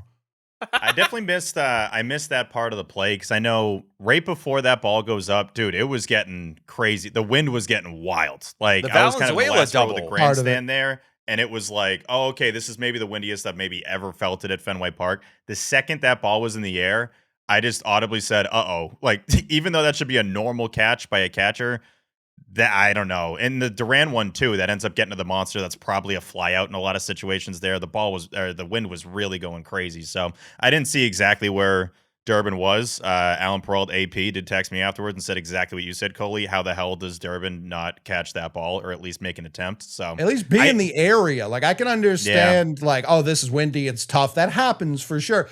He clearly was just like, Wong's he's got it. Which Yeah. is not how like a dirt dog third baseman who's 5'4" should ever think ever. That to me tells me he is fundamentally broken to his core. I do fully think they just slam into each other if he actually goes to the ball. But yeah, you would like to see more effort in that situation for sure. I would be less upset with that. Yeah. I'm not even saying like if they got for hurt, like I'm not even trying to make a joke. Yeah. If they at least were both trying to catch the ball, I'd be like, you know what? That happens. But that's not what happened. Like there was a supreme lack of effort in a 3-3 game when this team can't buy a win. That's that to me, it's like, all right, what are you doing in the major leagues? What are you doing in any level of professional baseball? Genuinely. Yeah. He even said after the game, like, yeah, I should have been in the zone there. Like whatever I was, where I was on that play is unacceptable. Just no, plain, but where just the normal. ball was, like he just was nowhere close to where he needed to be. That didn't require the zone. That just requires some eyes. I know what you're saying, but it's just like course, he can't even yeah. get phrases right. Like this guy sucks at everything. Yeah. I did notice in Tampa, and this is totally me nitpicking here, but whatever, the team sucks, so we can do more of this. After he hit his second homer in that game where they still lose, he's great at hitting homers when they lose. I mean, the other one was a position player, that first one, but he had this look in the dugout, like he's all pumped up and everything. And I'm like, there's 2 outs in that. Like, this game's over. Like, you're about to lose. Like, you should not be excited about this. You can't possibly tell me after he hits that bomb to tie the game that he's not kind of feeling himself a little bit. And his hitting coach guy, too, can't wait to flex every 2 seconds. Is he still under 200, by the way? Is he still under the Mendoza line? For the season? Yeah. No, 192. 192. So I think he hit that. He's still gone further down. He was 199 a few games ago. I know. He's not even that's why they sat anymore. him. He got So a he'll day have- because he starts struggling. He'll have a moment like this, and I swear it gets to him like, all right, like I'm back. Like, I feel like he takes these personal wins, and it's like, dog, there are 0 victory laps. You're hitting 192.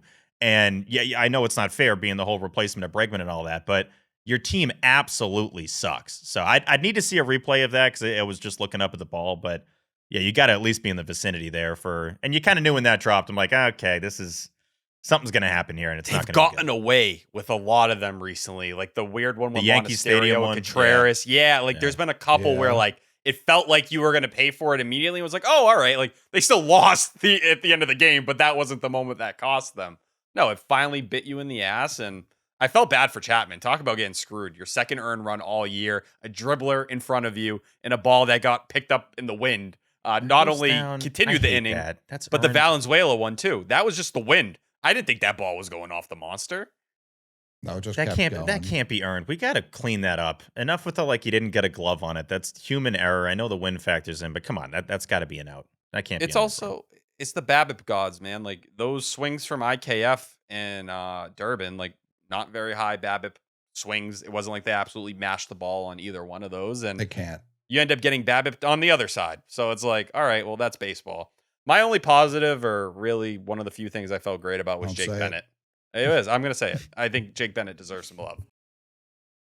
What? If you guys would like to tell me he doesn't deserve it, I'm willing to listen. It's not that he doesn't deserve it. I don't know. Sometimes I don't always know the audience. Maybe the audience is like, yeah, like let's talk about something positive Red Sox related. But to me, it's what's the fucking point of talking about Jake Bennett? You know, if he looks like a back end starter, it's something you can move. You think a pitcher that has no ability to strike out batters is going to be appealing? I think that's the flaw in the conversation. He had 5 Ks and 15 whiffs, which is picking up on what we saw in AAA. And in this game, even like the one thing I think you hold on Bennett is the fact that he was struggling to hold on runners. That ended up costing him the second run. But he breezed through that start. The 4-seamer was up a full tick. The sinker was up a tick and a half.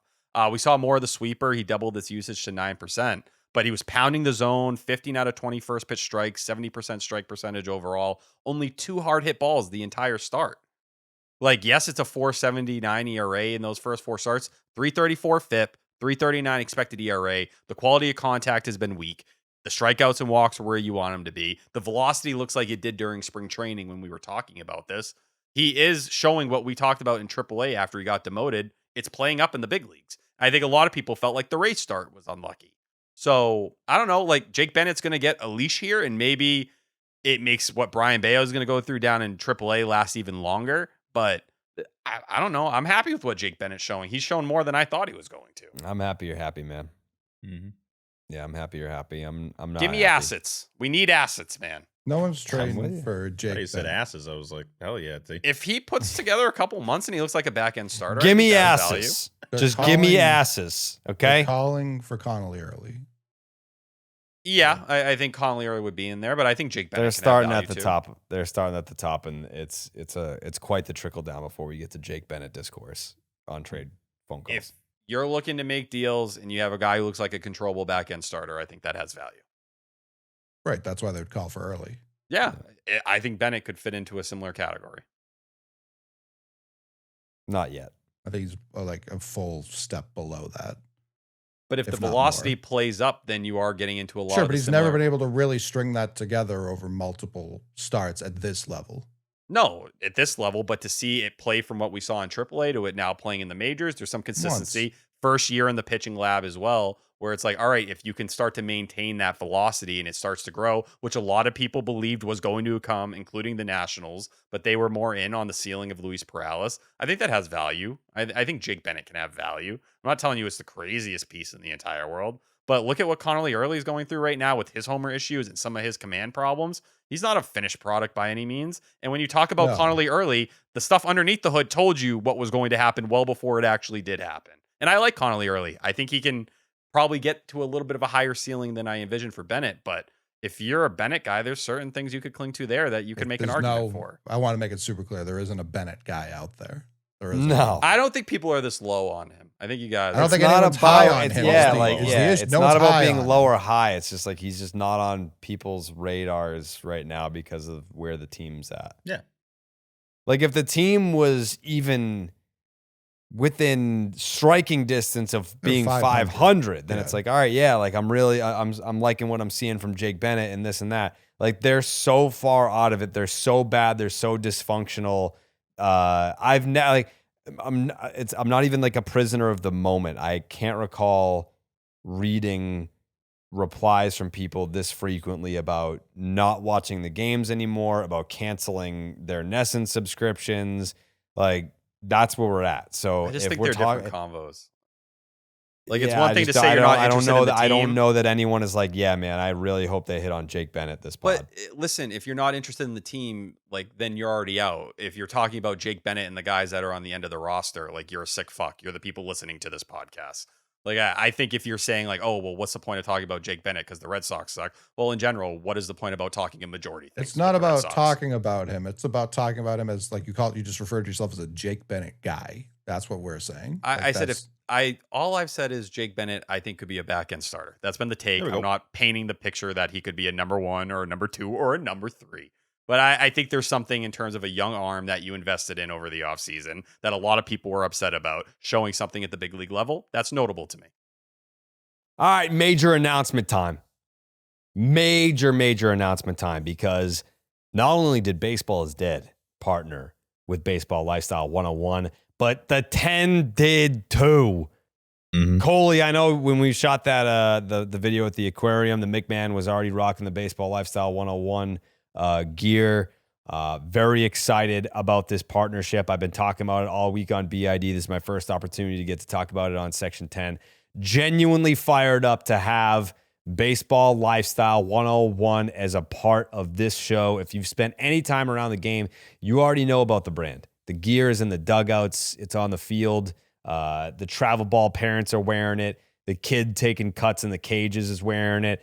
Where there is baseball, there is BL 101. And here's the story. Back in 2013, a baseball-obsessed 15-year-old started an Instagram for the game that he loved. And today, he's turned that into one of the biggest baseball apparel brands in the country. Over 500,000 subscribers stocked nationwide at Dick's Sporting Goods and Academy Sports.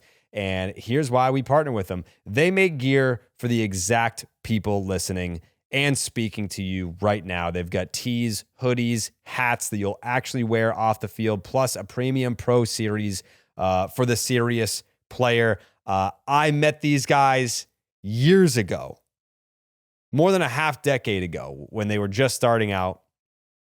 Been following their progress for years. It's been a delight to watch their success as they've continued to grow as a brand and as a company. I've been repping the brand for 6 years at this point. If I'm not wearing my my black joggers that I wear almost every day. If you see me in any type of like white or gray kind of sweatpant, it's BL 101. Zoom in, you'll see the logo. Any picture. Baseball Lifestyle offers youth through adult, the whole baseball family. This was a brand that we've been impressed with for a long time, and we're absolutely thrilled to make them the official baseball apparel company of Section 10. New collections drop every Friday at 1 p.m. Eastern, and they are limited. So when it's gone, it's gone. If it's your first order, you can use the promo code SECTION10, that's 10, for 20% off at baseballlifestyle101.com. It's more than a game. It's a lifestyle. Go get yours at baseballlifestyle101.com. Promo code SECTION10 for 20% off. And with that 20% off, Jerry, Mm-hmm. I think you should also go stack that with a big time, just life decision, going from whatever carrier you have right now. I'm not talking Derrick Henry. I'm not talking Trevion Henderson. I'm talking about your wireless carrier. Because I don't know about you, Jerry, but I like keeping my money right where I see it. No banks, Absolutely. just stacks of cash in the corner of my office. Unfortunately, traditional quote unquote big wireless carriers also seem to like keeping my money too. After years of overpaying for wireless, I finally got fed up with crazy high wireless bills, bogus fees, and those quote unquote free perks. Drives me up a wall. Especially since they actually cost more in the long run. That's why I went and I switched to Mint Mobile, and boy howdy, am I glad that I did, because it helped me stop overpaying for wireless, just because that's how it's always been. I know so many people, I've been on this phone plan since I was in 6th grade, 7th grade. I'm still on my family phone plan. Knock it off. Be an adult. Get your own. Mint Mobile is here to rescue you with premium wireless plans starting at $15 a month. I'm double checking, making sure that's not a typo, because that seems outrageously low. No, that's what it says, $15 a month. All plans, all of them, come with high-speed data and unlimited talk and text delivered on the nation's largest 5G network. Bring your own phone and number. Activate with eSIM in minutes and start saving immediately. No new phone, no wonky service, the same quality you're used to, even better with Mint Mobile. No long-term contracts, no hassle. Ditch overpriced wireless and get 3 months of premium wireless service from Mint Mobile for $15 a month. I've been using this for a minute now, and honestly, like I said, there used to be dead spots in my neighborhood. They're gone now because Mint Mobile is backed by the nation's largest and most reliable 5G network. If you like your money, Mint Mobile is for you. Shop plans at mintmobile.com/section10. That's mintmobile.com/section10. Upfront payment of $45 for 3-month 5GB plan required, equivalent to $15 a month. New customer offer for first 3 months only. Then full price plan options available. Taxes and fees, those are extra. See Mint Mobile for details. Steve, we got some DMs. We do have some DMs, Jerry. Wow. Very excited about that. That's great. Mm-hmm. That's great. That'll be a nice change of pace. It will be, yeah. By the way, fucking asshole Theo was like, yeah, I'm back. You guys still recording? And I sent him the link. Where is he? Never popped in. I think him being back means he had like 1,000 drinks and he texted you and then just passed out. What did He Then probably tweeted mumbles 8 as minutes he ago. sleeps. Oh, okay, guess not. Yeah, what the fuck? I texted him the link at 10:04. He said, if you guys are rolling, I'm available. Yeah, DMs over Theo. Yeah. I mean, I know I'm interested in having a state of the team kind of conversation. Yeah, with guys that are fun. following the team. Mm-hmm. That's what sucks about finales is if it's not like the continuation of a homestand. Like I asked Tim Healy, like there are a few people that I asked that were just on a bird. It's like, well, there's nothing you can do about that. I will say, Tim Healy, in my eyes, stock way up. Had some really good conversations with Tim Healy. I like him a lot as a human. He's a good guy. Oh, he's an ass guy? I haven't talked to him about that, but he is a nice guy, funny guy, good sense of humor, really good dude. He's someone I look forward to seeing too at the park at A&B. I'm a very big Tim Healy guy. Mm-hmm. Sweet. He was my first round pick to come on as a guest tonight. Yeah, it's a big deal. I think he'll be really good on here. I think he will be too. I don't think people realize how deep he goes in this market too. Back to his OG Sox prospect days. BU guy, I believe. Down in the DM, bitch. Down in the DM, as always, brought to you by Ronald's Napkins. They clean your fucking face. First one comes in from Elizabeth. Oh, hey, Elizabeth. Hey, guys, this team sucks. So let's talk about ice cream. What is your go-to ice cream? Oh, ice cream truck order, not ice cream order. Ooh. Ice cream truck order. Those are different. Yeah. It is different. That's easy. 2-ball screwball. There you go. See? I know you like ice cream trucks. I wasn't a big sweets guy. Kid. I used to get like the Spider-Man one with the eyes that were like gum or whatever. Mm-hmm. That was kind of my go-to. SpongeBob was another one of those. Yep. Those were kind of my go-tos. There used to be one outside the Kennedy every day in elementary. Yeah. Coley, I feel like, has an exotic answer. Yeah. No. What is it? Chipwich, man. Yeah, there you go. Yeah, I was going to say Chipwich. You guys are both Chipwich guys? And you hear...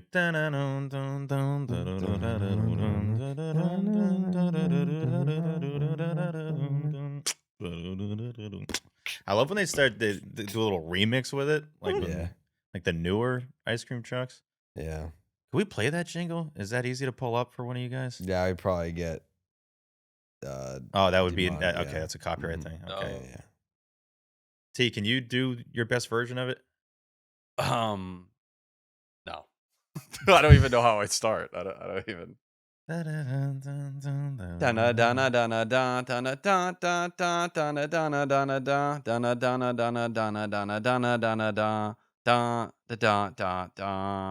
good, T. There you go. Not bad? Okay. Yeah, not bad at all. This comes in from Tim. Hey, Tim. Hey, Tim. Down in the DMs. We are certainly down. No question. I just hope you all have a wonderful time in my beautiful home state this weekend. Maine fucking rules, and so do the Sea Dogs. Very excited, Tim. Very, very excited for pumped. Section 10 night in Portland. Also, the Red Sox won't be playing while we're there. That's great, too. That's huge. Yeah. They're going to Seattle, so they will be playing by the time we're probably done doing the whole... Yeah, but I'm just saying, like, they sucks can't, because I was hoping to any miss part of the us. game. Oh, that's fair. Yeah. But T would have been like trying to get tweets off and all that. It's like there's going to be no Sox distraction during the Sea Dog stuff. I like that. Let's see here. This comes in from Connor. Hey, Connor. Hey, guys. Can we grab a couple of Scots on the pod that Tyler can try to explain war to? Bark, bark, go Sox. I don't think that Tyler can explain war to an American. Can't explain anything to anyone. Like, if you were to ask Tyler, like, how the algorithm works or, like, how it's calculated, I don't think he's going to be able to do that. Yeah, you could probably explain what it measures. Yeah, I don't know if I could give you the straight up breakdown mathematically now. But you know think there's you think there's Scots fatigue at this point or no? I know you're feeling it. I'm not. I'm not feeling. I genuinely love them, and I think we're going to see them Saturday. Probably doing another one of those little fan fest deals at Government Center because that place is awesome. So.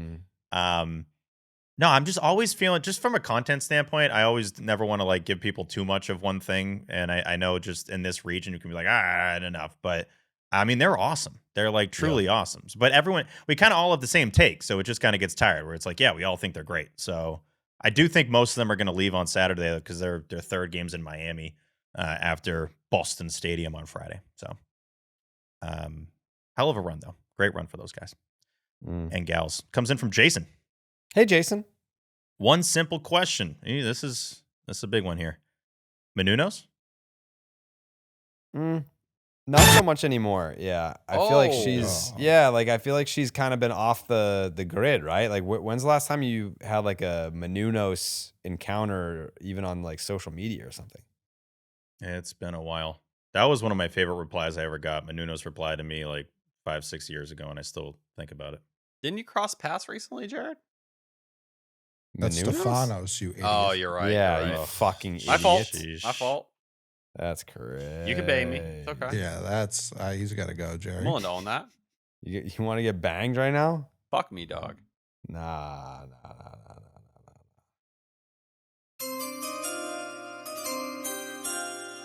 The DM is in.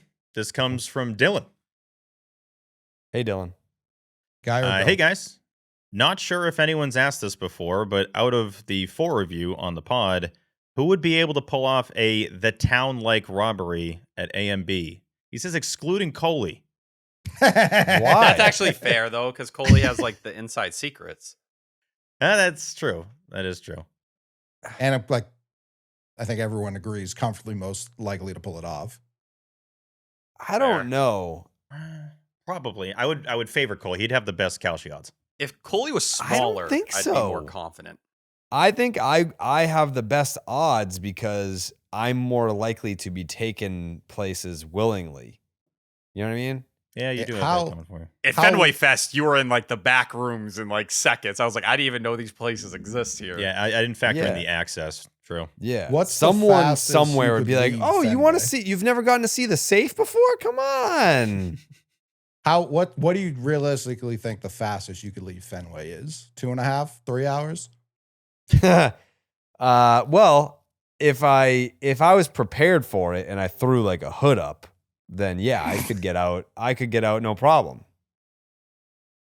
I would just need the Probably. weather to match that I was inconspicuous.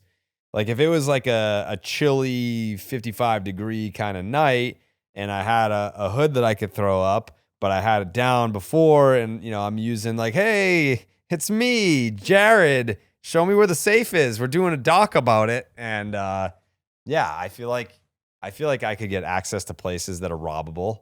See, this is why I think it's me. Because if I had your access and face, it's almost the perfect distraction for the crime to happen. Like you hiding in plain sight is how we would use you to our advantage. Much like in Ocean's 11 where they're using, or I guess Yep. Ocean's 12 where they're using Julia It is 12. Roberts, playing Julia Roberts to be Julia Roberts in the real world to steal from the Louvre. That's how I'd be using you. But no, you want to go incognito. Careful. Incognito. Like a guy who just simply would get stopped 100 out of 100 times. I feel like we're answering this incorrectly because it's the town-esque robbery. So you'd need to be, I'm reading that as like, which one of us is disguised as a cop and can go through the way that they went through, not someone that Yeah. has the connections Jared has at Fenway Park and can be hiding in plain sight and then like get away with everything and get out of there. I was viewing it as like the money total. I haven't seen Of the how- movie.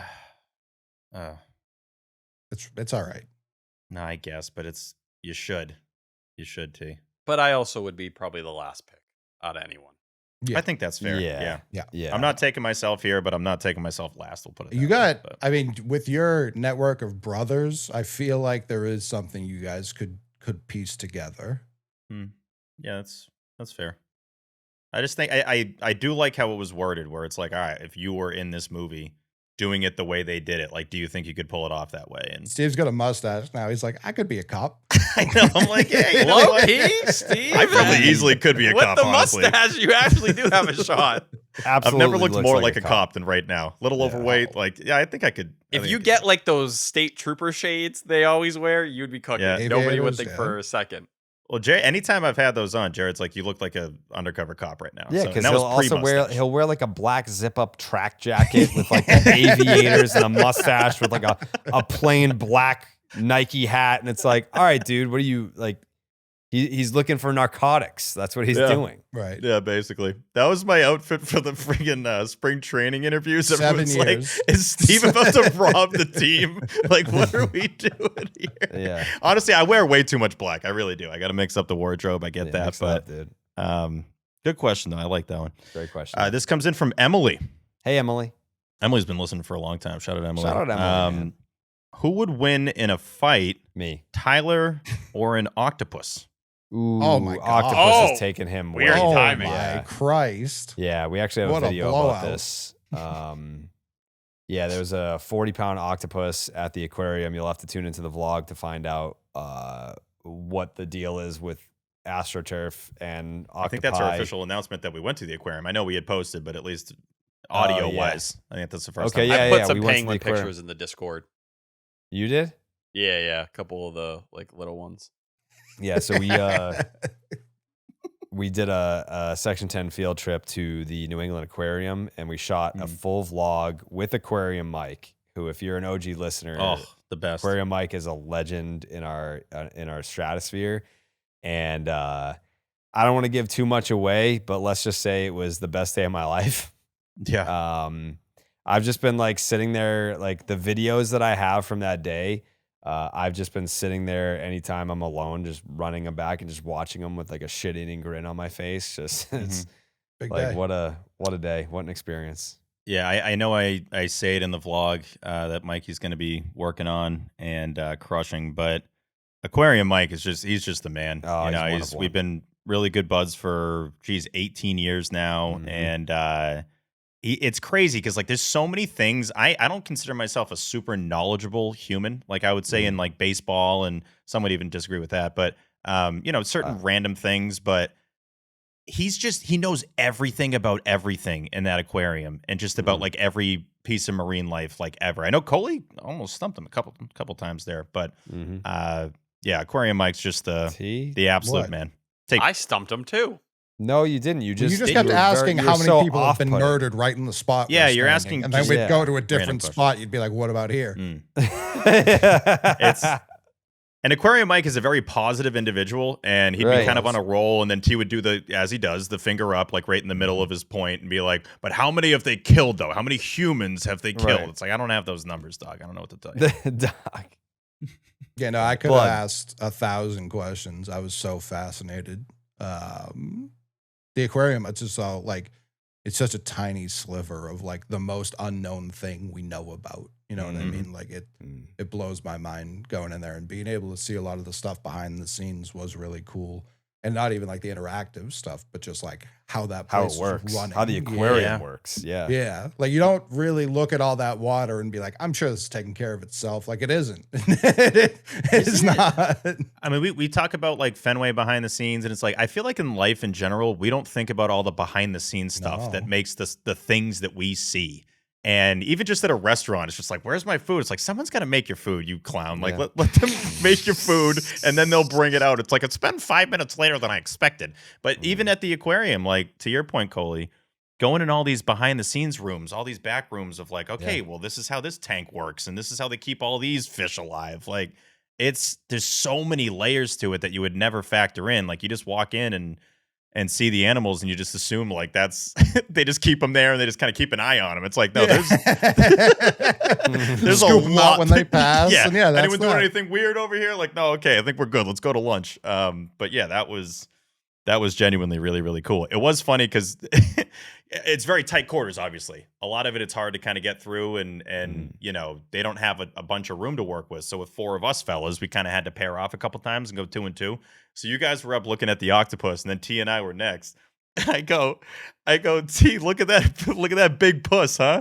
And he didn't put the 2 together that I'm pointing at an octopus. So he just thought I was just saying like one of these marine. I started going off get a load on of this something. puss. I don't even It's remember like- what I was talking about. It was definitely, I completely missed the joke though. T just didn't pick up on it at all, as if He said, that's "I'll how I fucking-" talk. Like that's normally how I go. Yeah, get a load of this puss. Like that's really in my lingo. But Points yeah, at it took him a Coley. second to realize it was actually a big octopus. But She goes, I'll fucking kill you, dude, if you say that again.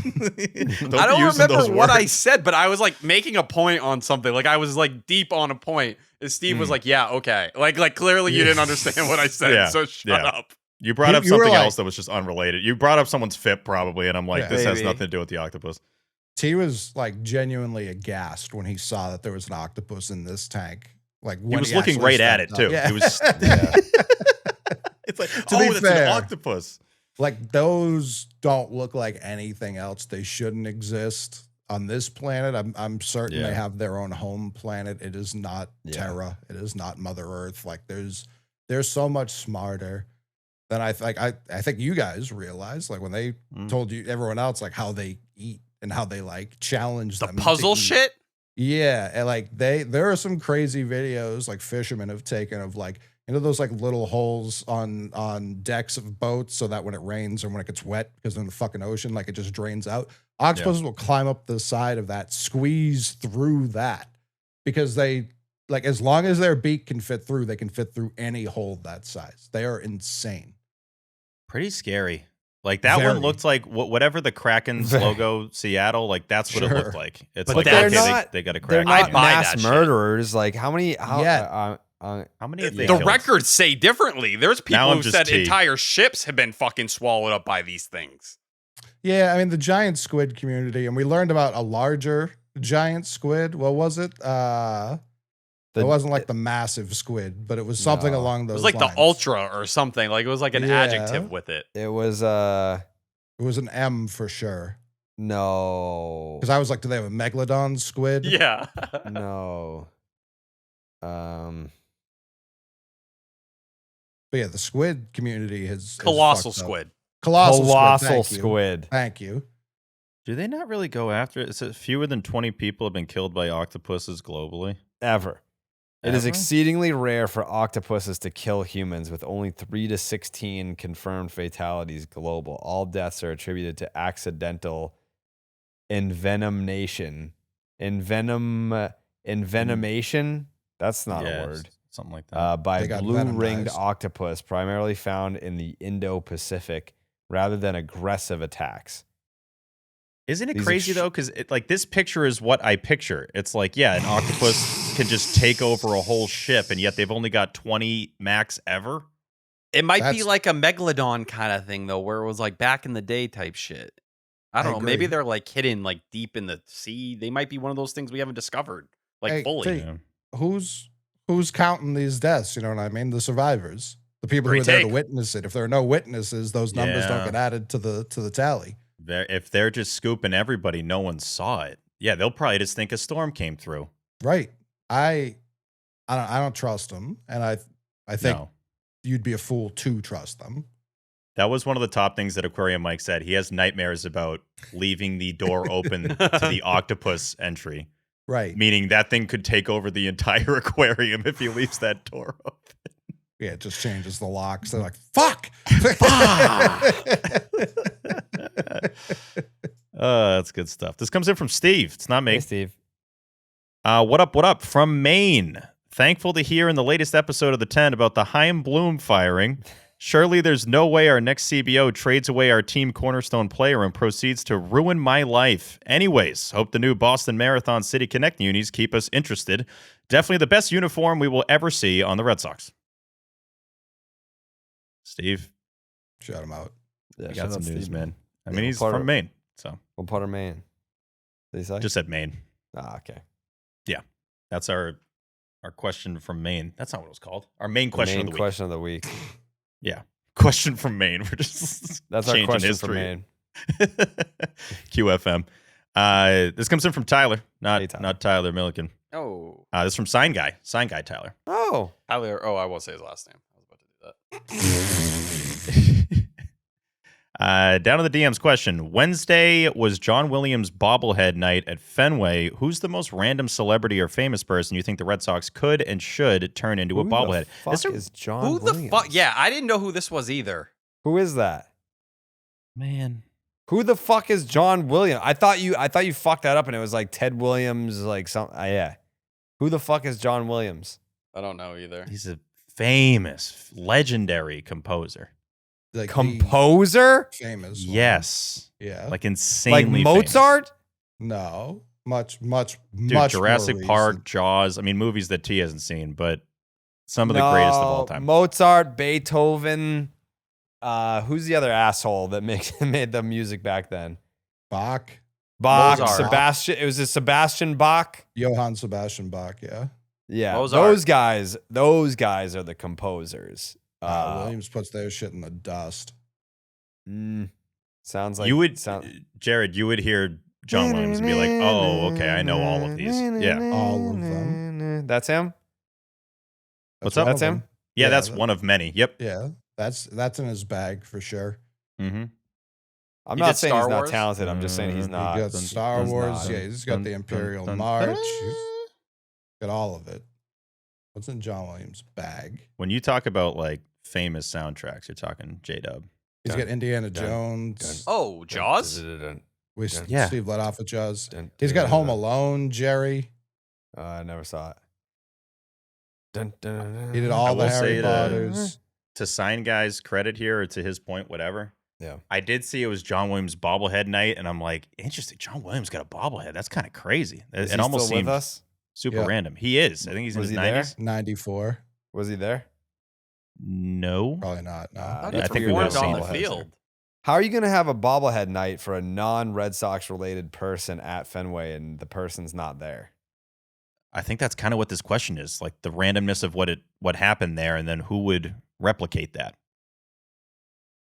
Like, who right now would be a random celebrity to have a bobblehead at Fenway? Rosie O'Donnell? Yeah. Any wrestler?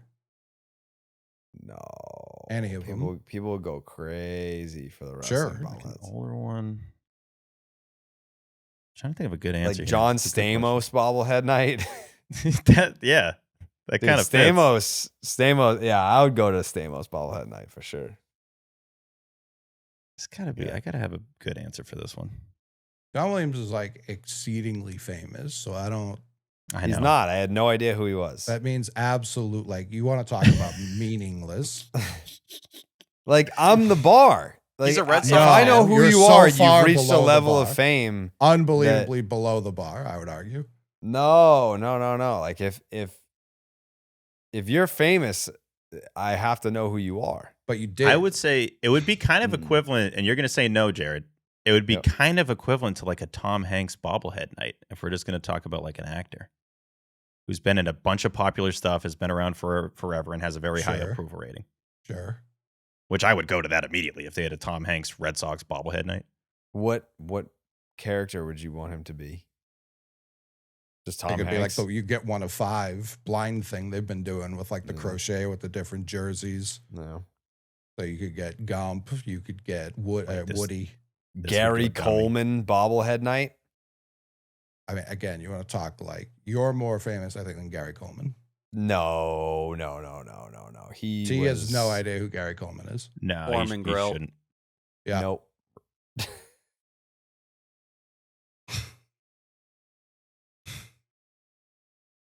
He's the grill guy. That's what they know him for. Yeah, he'd be grilling. I actually, Boxer? for a movie, I would want Castaway Tom Hanks Red Sox bobblehead That'd be Okay. cool. or Apollo 13. Have you seen either of those, Tate? Nope. Who's like I another was never random a celebrity Castaway that guy. could have a bobblehead at Fenway? Love Castaway. I think Or it wouldn't Hanks make is a sense. perfectly good comparison, honestly. Like that level of prestige Mm. and has zero connection to the rest. Is John Williams, Yeah, like, that's from- another. He's British, isn't he? That is another layer to this. Just like absolutely no he's connection at American. all. I thought I was missing something. Yeah, he's from How about- Flushing. Crazy. How about the voice actor from The Last of Us, Troy Baker? They have a majority of the game in Boston. Massive video game. You could bring him in. You could do a little bobblehead off of that. That I would argue that has more of a tie-in.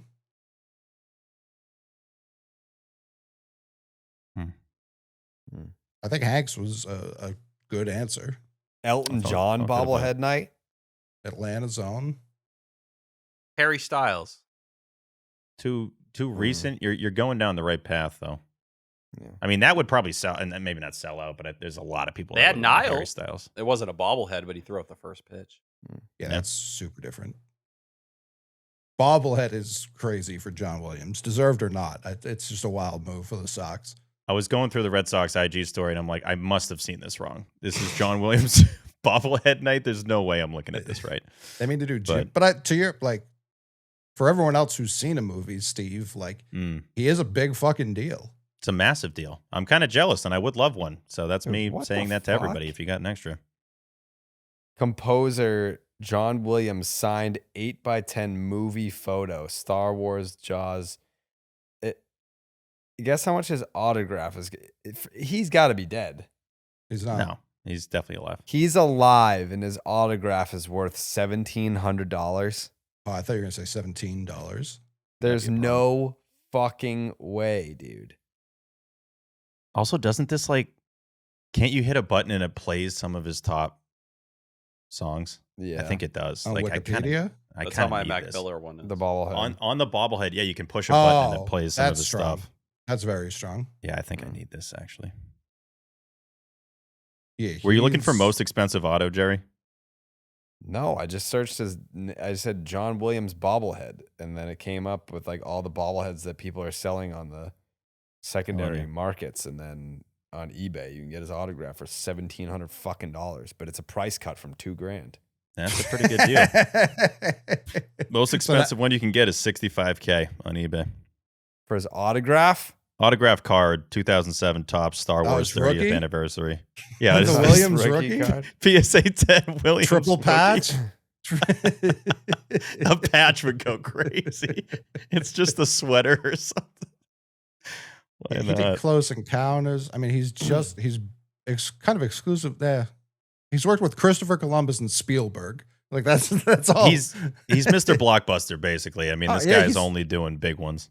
He's got the Superman theme. Like that's him. You know that dun, dun, dun, dun, that's him. Oh, okay.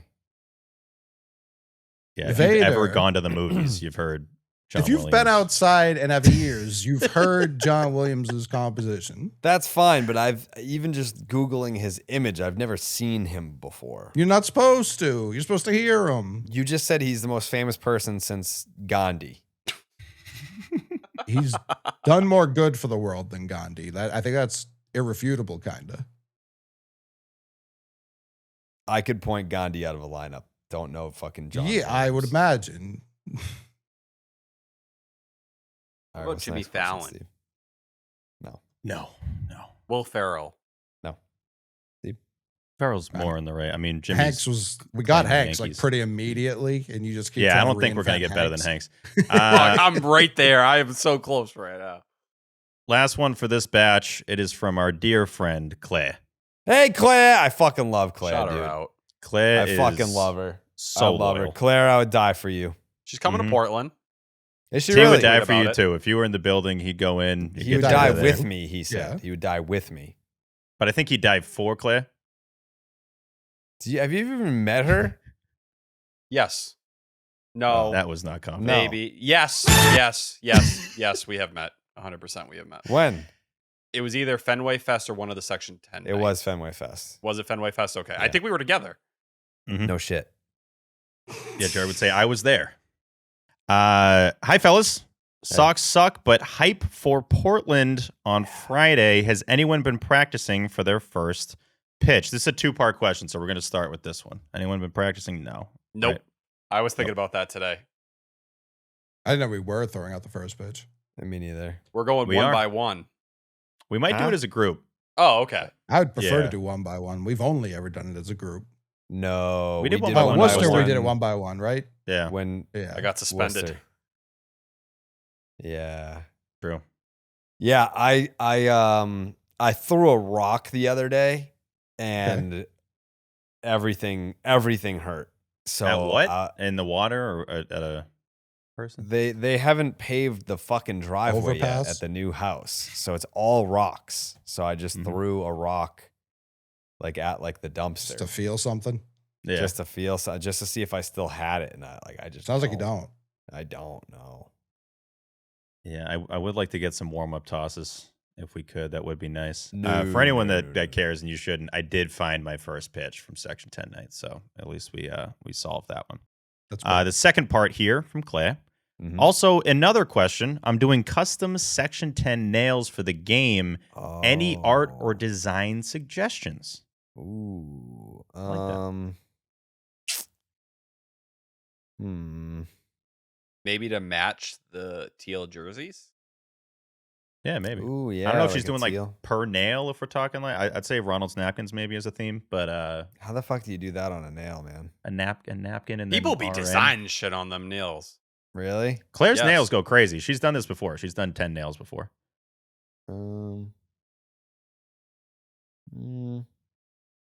I would Steve like in a- New York eating Latina booty, maybe? Yeah. That on a nail, yeah, that would go dummy. Arrested in the parking lot. If possible, Claire, I would love a penguin nail. Mm, I would like that a lot. seems doable.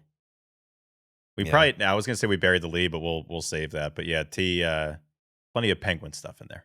Yeah. I'm just saying there are certain people on this call right now that are maybe closer to me, their penguin stance, than they are closer to you. I don't know. I think that's it for the DMs. Yeah. Okay. All right. Cool.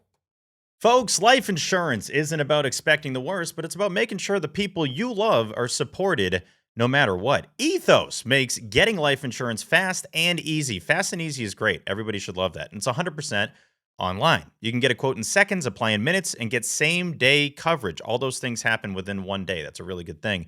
There's no medical exam. You just answer a few simple health questions. You can get up to $3 million in coverage. Some policies are as low as $30 a month. Ethos has 4.8 out of 5 stars on Trustpilot with over 3,000 reviews. Is that a lot of reviews, Tate? It's a ton. Protect your family with life insurance from Ethos now by going to ethos.com/section.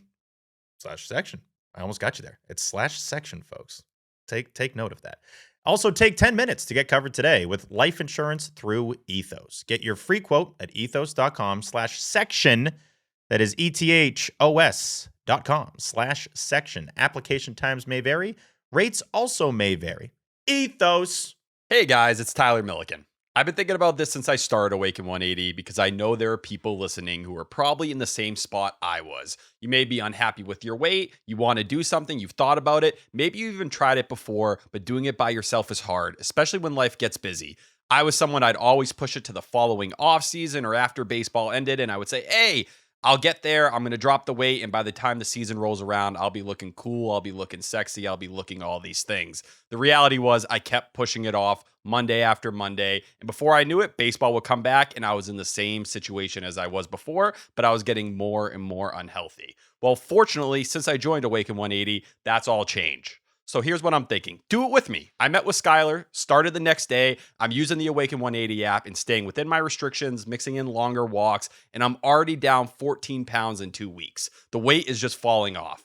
But it also feels like something we could track together. You don't have to ride this mission all by yourself. Come ride it with T. Start Awaken 180, share your progress, tag me, tag Section 10, and I'll be following along, commenting, and checking in too. Awaken 180 is a medication-free weight loss program, the official weight loss program of the Boston Red Sox. And the best part, they provide all clients free support for life. If you've been waiting for a reason to start, let's make this it. Awaken180weightloss.com. Tactical nuke incoming! Stop and Shop supermarkets have a major announcement. We repeat, don't shop for your groceries anywhere else. Yeah, stop and shop. Yeah, stop and shop. And what's great about these tangerines, look how easy they peel. Just like that. And loaded, loaded with nutritional value. Yeah, stop and shop.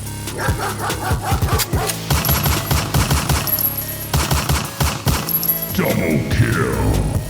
What's better than having to stop and shop, getting it done for all of you? The Stop and Shop look ahead, brought to you by Stop and Shop. And on the Stop and Shop right now, you get fucking 5 pounds of tangerines. Some about tangerines, you get a discount. Promo code Section 10 at Stop and Shop. The West Coast games, it's. I want to say it's a grind, but it's fine when they're on the weekends. I don't give a fuck. Like the weekday 10 o'clock starts, or when it's like, But weekend, who gives a shit? We'll be in Portland for Section 10 night with the Sea Dogs. I'm gonna have to get some more gear. Can we do a TST, Steve, again? We should do a GTP because last time we did a TST. We should do a guess the price. Yeah, let's do the guess the price. All right, we'll do guess that price.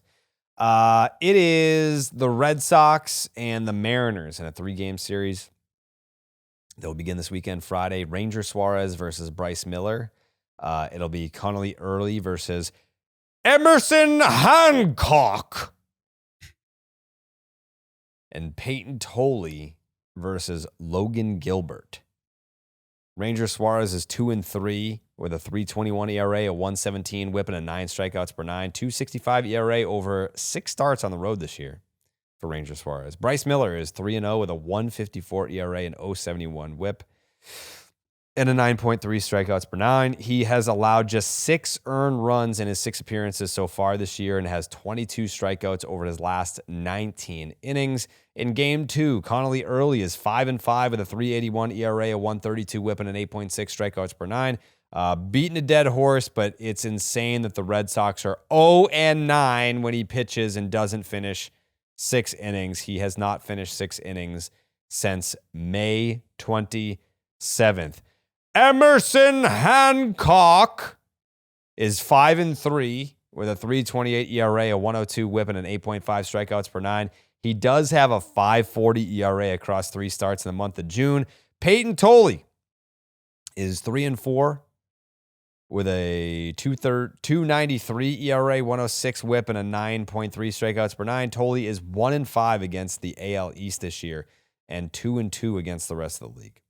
Logan Gilbert, he is 5-4 with a 3.43 ERA, a 1.03 WHIP, and a 9.6 strikeouts per nine. Over his last 8 starts, he has 5 with 0 or 1 earned run, and then he has 3 in which he has allowed 3, 4, 7 due to allowing 9 home runs. When he's bad, he's bad, but the Red Sox cannot hit home runs, so he should be just fine. When I look ahead and you wind up dead, if you don't listen to what Steve says, even then you might still wind up dead. Caught in a tornado, get smoked by your neighbor shed. When I look ahead, when I look ahead, Billy's gummy bears. Chew 'em with your mouth. Weather look ahead. Brought to you by Billy's Gummy Bears. Chew 'em with your mouth, Steve. You chew 'em with your mouth, Jared.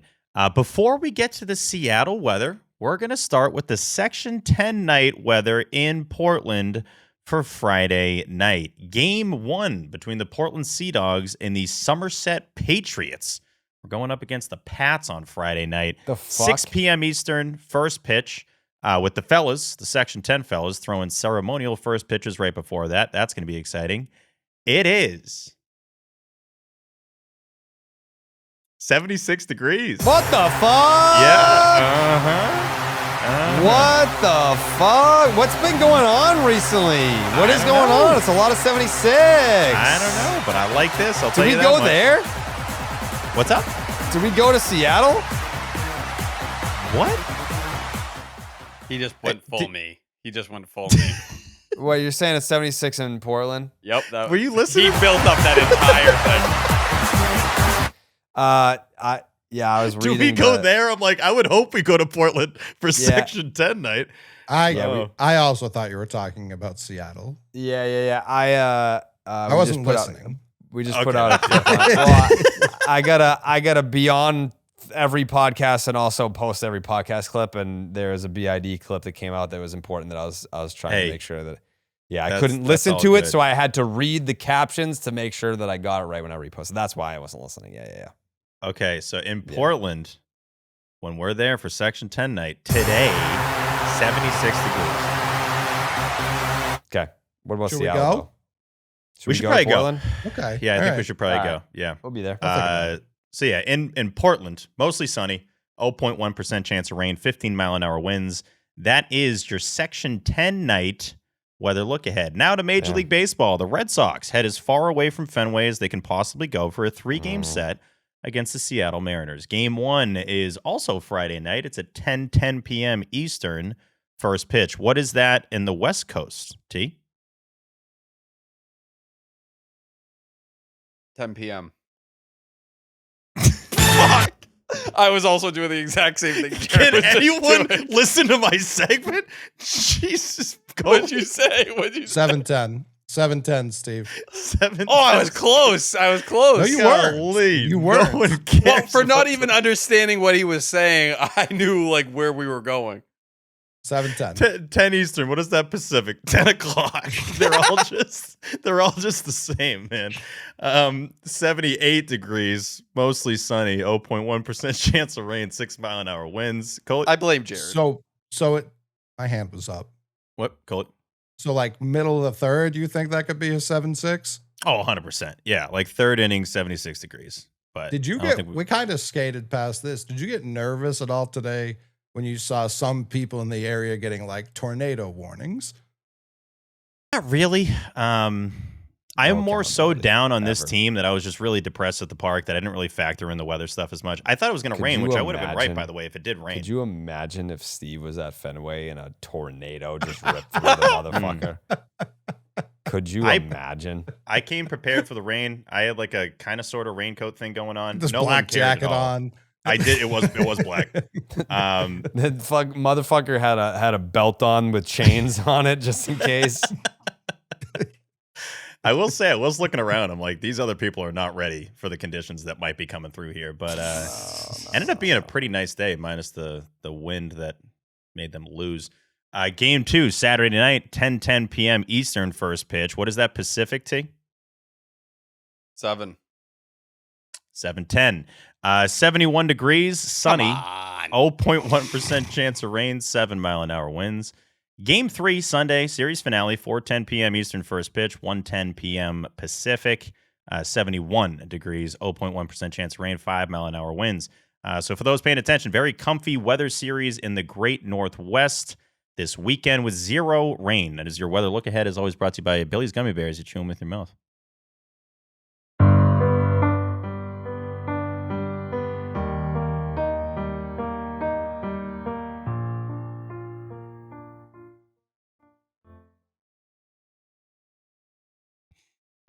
Portland, here we come.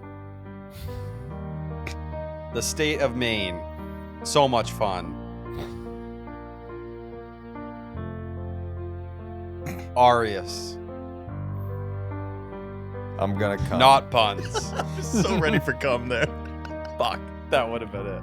Arias makes me come. Yeah. Arias, I'm gonna come. Is this just like a new segment, like just freestyle, or to see what you can I kind of call it? love freestyle coups, man. Yeah. During the podcast, just now Stats tweeted, I know it's hard to keep track with a new brush fire every day recently, but I can't stop thinking about how Carabas got someone to tell him that, quote, a lot of people within the organization strongly dislike Breslow. And it was met with just acceptance, and everyone moved along. That sounds right. And then he followed up on it and said, people working at Fenway have been talking about being frustrated and miserable for a year and a half now. And after I just tweeted that, someone told me it's insane how it's just been normalized and accepted. Mm-hmm. I mean, it's a good point. What's his name who dropped the fucking stiff on him? Hero. He got fired, though. Well, yeah, because he did that. Yeah. That was why he got fired, but he was right. Yeah. That was like a zombie movie where it's like, you know, you kill the first zombie and you're like, whew, glad that's over. And then the apocalypse just happened. It's like, oh, everyone is, yeah. Carl Moshi. Yeah. Kyle Boddy's gone, right? Yeah. Correct. No I don't longer think with that's the going to be. organization. I don't know. I'm still kind of gathering info on that. Like some people are saying it's not a big deal. It has no effect. And some people are like, this is a good thing. I don't know. I'm still, give me a homestand to poke around before I can really come to a conclusion. I would love to be able to offer an opinion on that right now tonight because the news happened today. But as I currently sit here, But we knew he hadn't been super involved. I think that's kind of been the writing for some time about that overall situation. So why not say it when he leaves a month ago? Because I don't think it's a major story. I mean, it is. But I don't think it is. The guy that founded Driveline worked for your organization and now he doesn't. That's news. You want to talk about Jake Bennett for a fucking half an hour segment, but you don't want to talk about this? But it was even talked about in the article that his involvement over the last couple of years have been reduced since the first year. And even when he spoke about initially joining the organization, he never built it up as this significant Feels like one thing. side of the story. I feel like if you were to ask other people, the involvement is more. If you ask other people, the involvement is less. Like that. This is where you got to learn. This is where you got to learn. Is like when people talk, what is their motivation, right? Like you can't just talk to one person. You've got to talk to many people, and then you have to find out the truth in between. And I've learned that over the years where if someone's telling me something, I've got to listen to it. And then after I retain all the information, I have to ask myself the question, what do they have to gain by telling me this? And then ask some more questions to other people. I just think if people are looking at Kyle Boddy and thinking like the way they operate is changing, I just don't think that's what it's going to be. Like their whole philosophy on hitting coming from one of the founders of the hitting program at Driveline and Jason Ochart was hired before Kyle Boddy or Craig Breslow was ever even part of the entire equation here. Sure. But even to your point of it being like, oh, well, he's not that involved, so what does it matter? I would ask the same question, why even have an article come out at all then, unless you were trying to point to like, hey, we're getting these Driveline guys out of here one by one. But right now, your coaching staff is filled with them, and throughout the entire minor league staff is filled with them. To me, this was a storyline because you knew if you put it out, there would be a reaction because he's the face of a lot of any Driveline related subject. And it's an easy one for sports radio to pick and point. We know the memes with the way he holds the bat and all this. I do think like him being the interim director of baseball sciences and how they did that, maybe their evaluation of biomechanics and stuff like that were really the main focus there. But to me, it always seemed like he was more of someone that was bouncing things off of Craig Breslow and kind of working as a resource in that way than someone that had his hand super deep in the organization as a whole. I think it's two people who operate from a similar philosophy standpoint, but I think Craig Breslow's philosophies all go in that direction with or without Kyle Boddy because he was operating with a lot of these same these ideas when he was with Chicago. We didn't do predictions. Coley? They're back on the road. They're away from the Scots. I got a quick 3-0 sweep for the Sox, Jerry. Damn. See? Yeah, I'm curious to see what happens with Julio Rodriguez. I know he's been dealing with the hamstring thing. Ended up sitting today. Luke Raley's been dealing with the back thing. Trying to give both of those guys a breather before you end up having to face them. But it would feel very Red Sox for them to actually go and win a series when nobody's watching and they're on the West Coast. Losing 4 in a row. I'm terrified of you going up against these pitchers on the Mariners roster, so I'm not confident enough to take them 2 out of 3. Give me 1 win. Steven? Yeah, Mariners coming off a series win over the O's. They lead a very blah AL West. The only team over 500 in the AL West. The Sox would love to be in that division. They're 22nd in the majors in runs scored at home. The Sox are second to last in the majors in runs scored in general. So at least they're not last anymore. They were the day before, and then the Padres are still terrible. I'm very surprised seeing the Padres that low. I'll probably have like 80 blue moons and secos by the time this first game starts. And per usual, I love who the Sox are throwing in this series. I feel like that happens like every single series, but I got the Red Sox winning 1 out of 3. I'm probably going to do some secco. Nice. Yeah. I was loving to do the secco. Yeah, I'm going to do some secco and some blue moons Cool. in Portland. Coley? Jerry, during the Blue Moon read, you said you wanted to talk about the living situation up in Portland. Mm-hmm. Go ahead.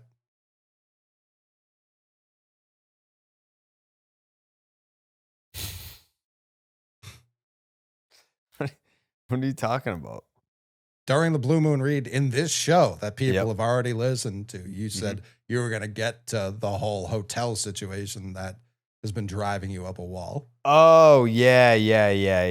So I think it was like partly, I feel like I got bamboozled into staying overnight. And then I thought that we were going to all stay at the same hotel, and we're not, to my knowledge. I don't know. I don't think so. Is that, who's staying at my hotel with me? No one. I think we're all spread out. I don't really know what's going on. I think I'm at the same one as Mikey. I think I'm at a different one than you guys. Then I think I'm at a different one than all you got. What the hell? I don't know how this happened. Yeah. Yeah, like I thought we were gonna like wake up and get breakfast together. Still an attainable goal. Like it's not a big city. Could still do it. I mean, we'll be out watching the Sox. Love it. Yeah. I was hoping it would be Game 7 of the finals, but instead we get the Red Sox. And I'm Mariners. thrilled it's not. I would have had to leave at 6 to get home to stream that. Yeah, game. true. That probably would have changed it, but yeah.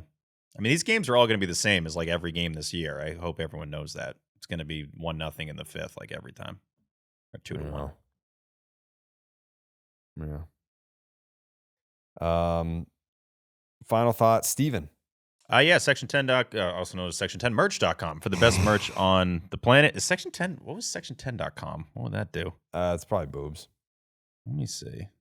Jerry does own it, but yeah, it's boobs.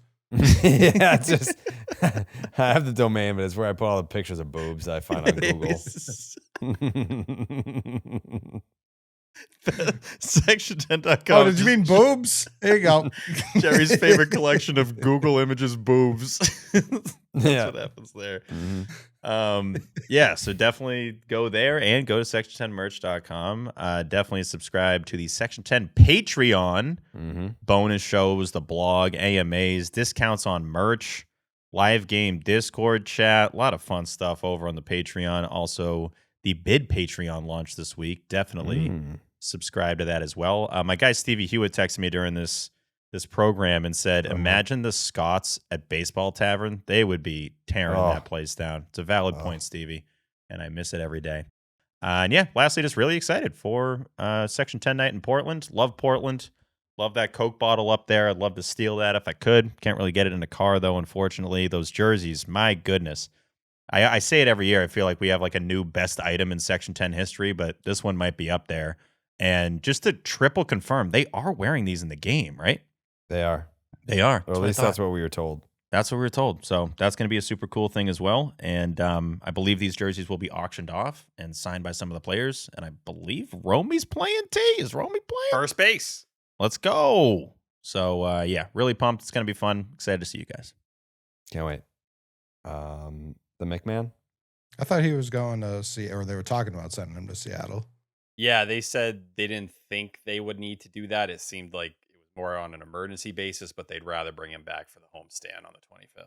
Yeah, no, getting shipped to Seattle isn't fun no matter what. So I can understand that.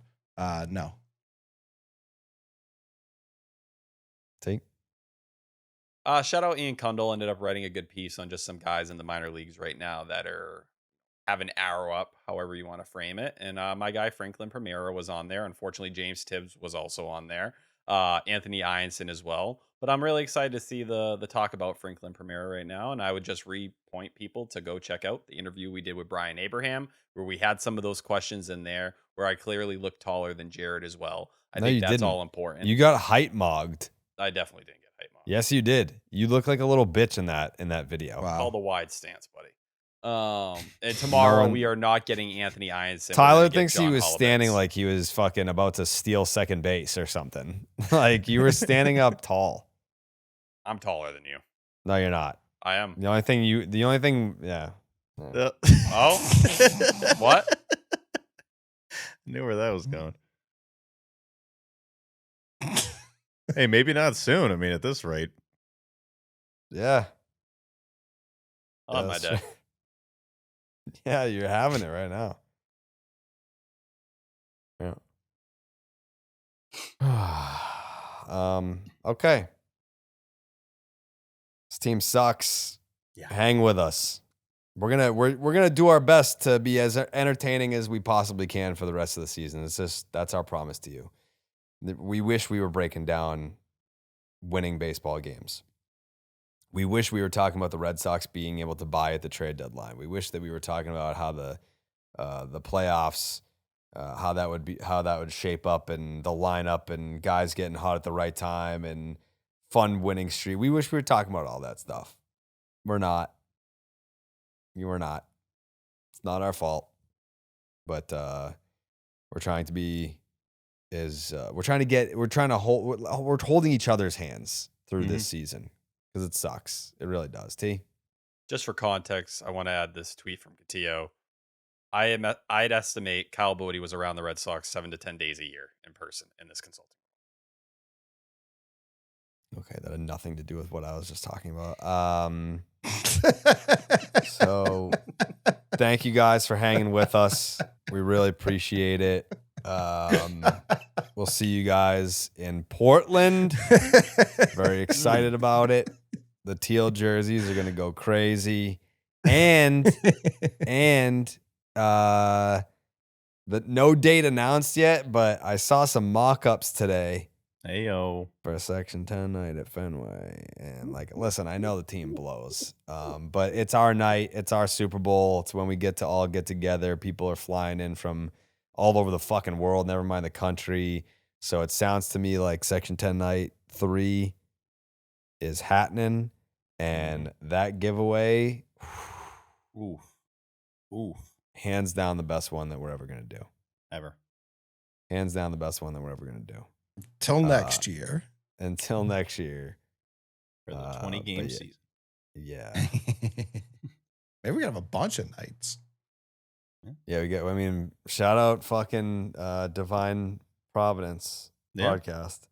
We had a Section 10 night at the Dunk, Friartown. Great group of fellas. Oh, really good hanging with the boys at Fenway last Friday. Shout out to the Friars. Yeah, Friars for life. All right. We'll see everyone in Portland. I guess, I don't know, having a sleepover by my fucking self then, you know? Can't wait. Fuck, I fucking... Buenas noches, amigos.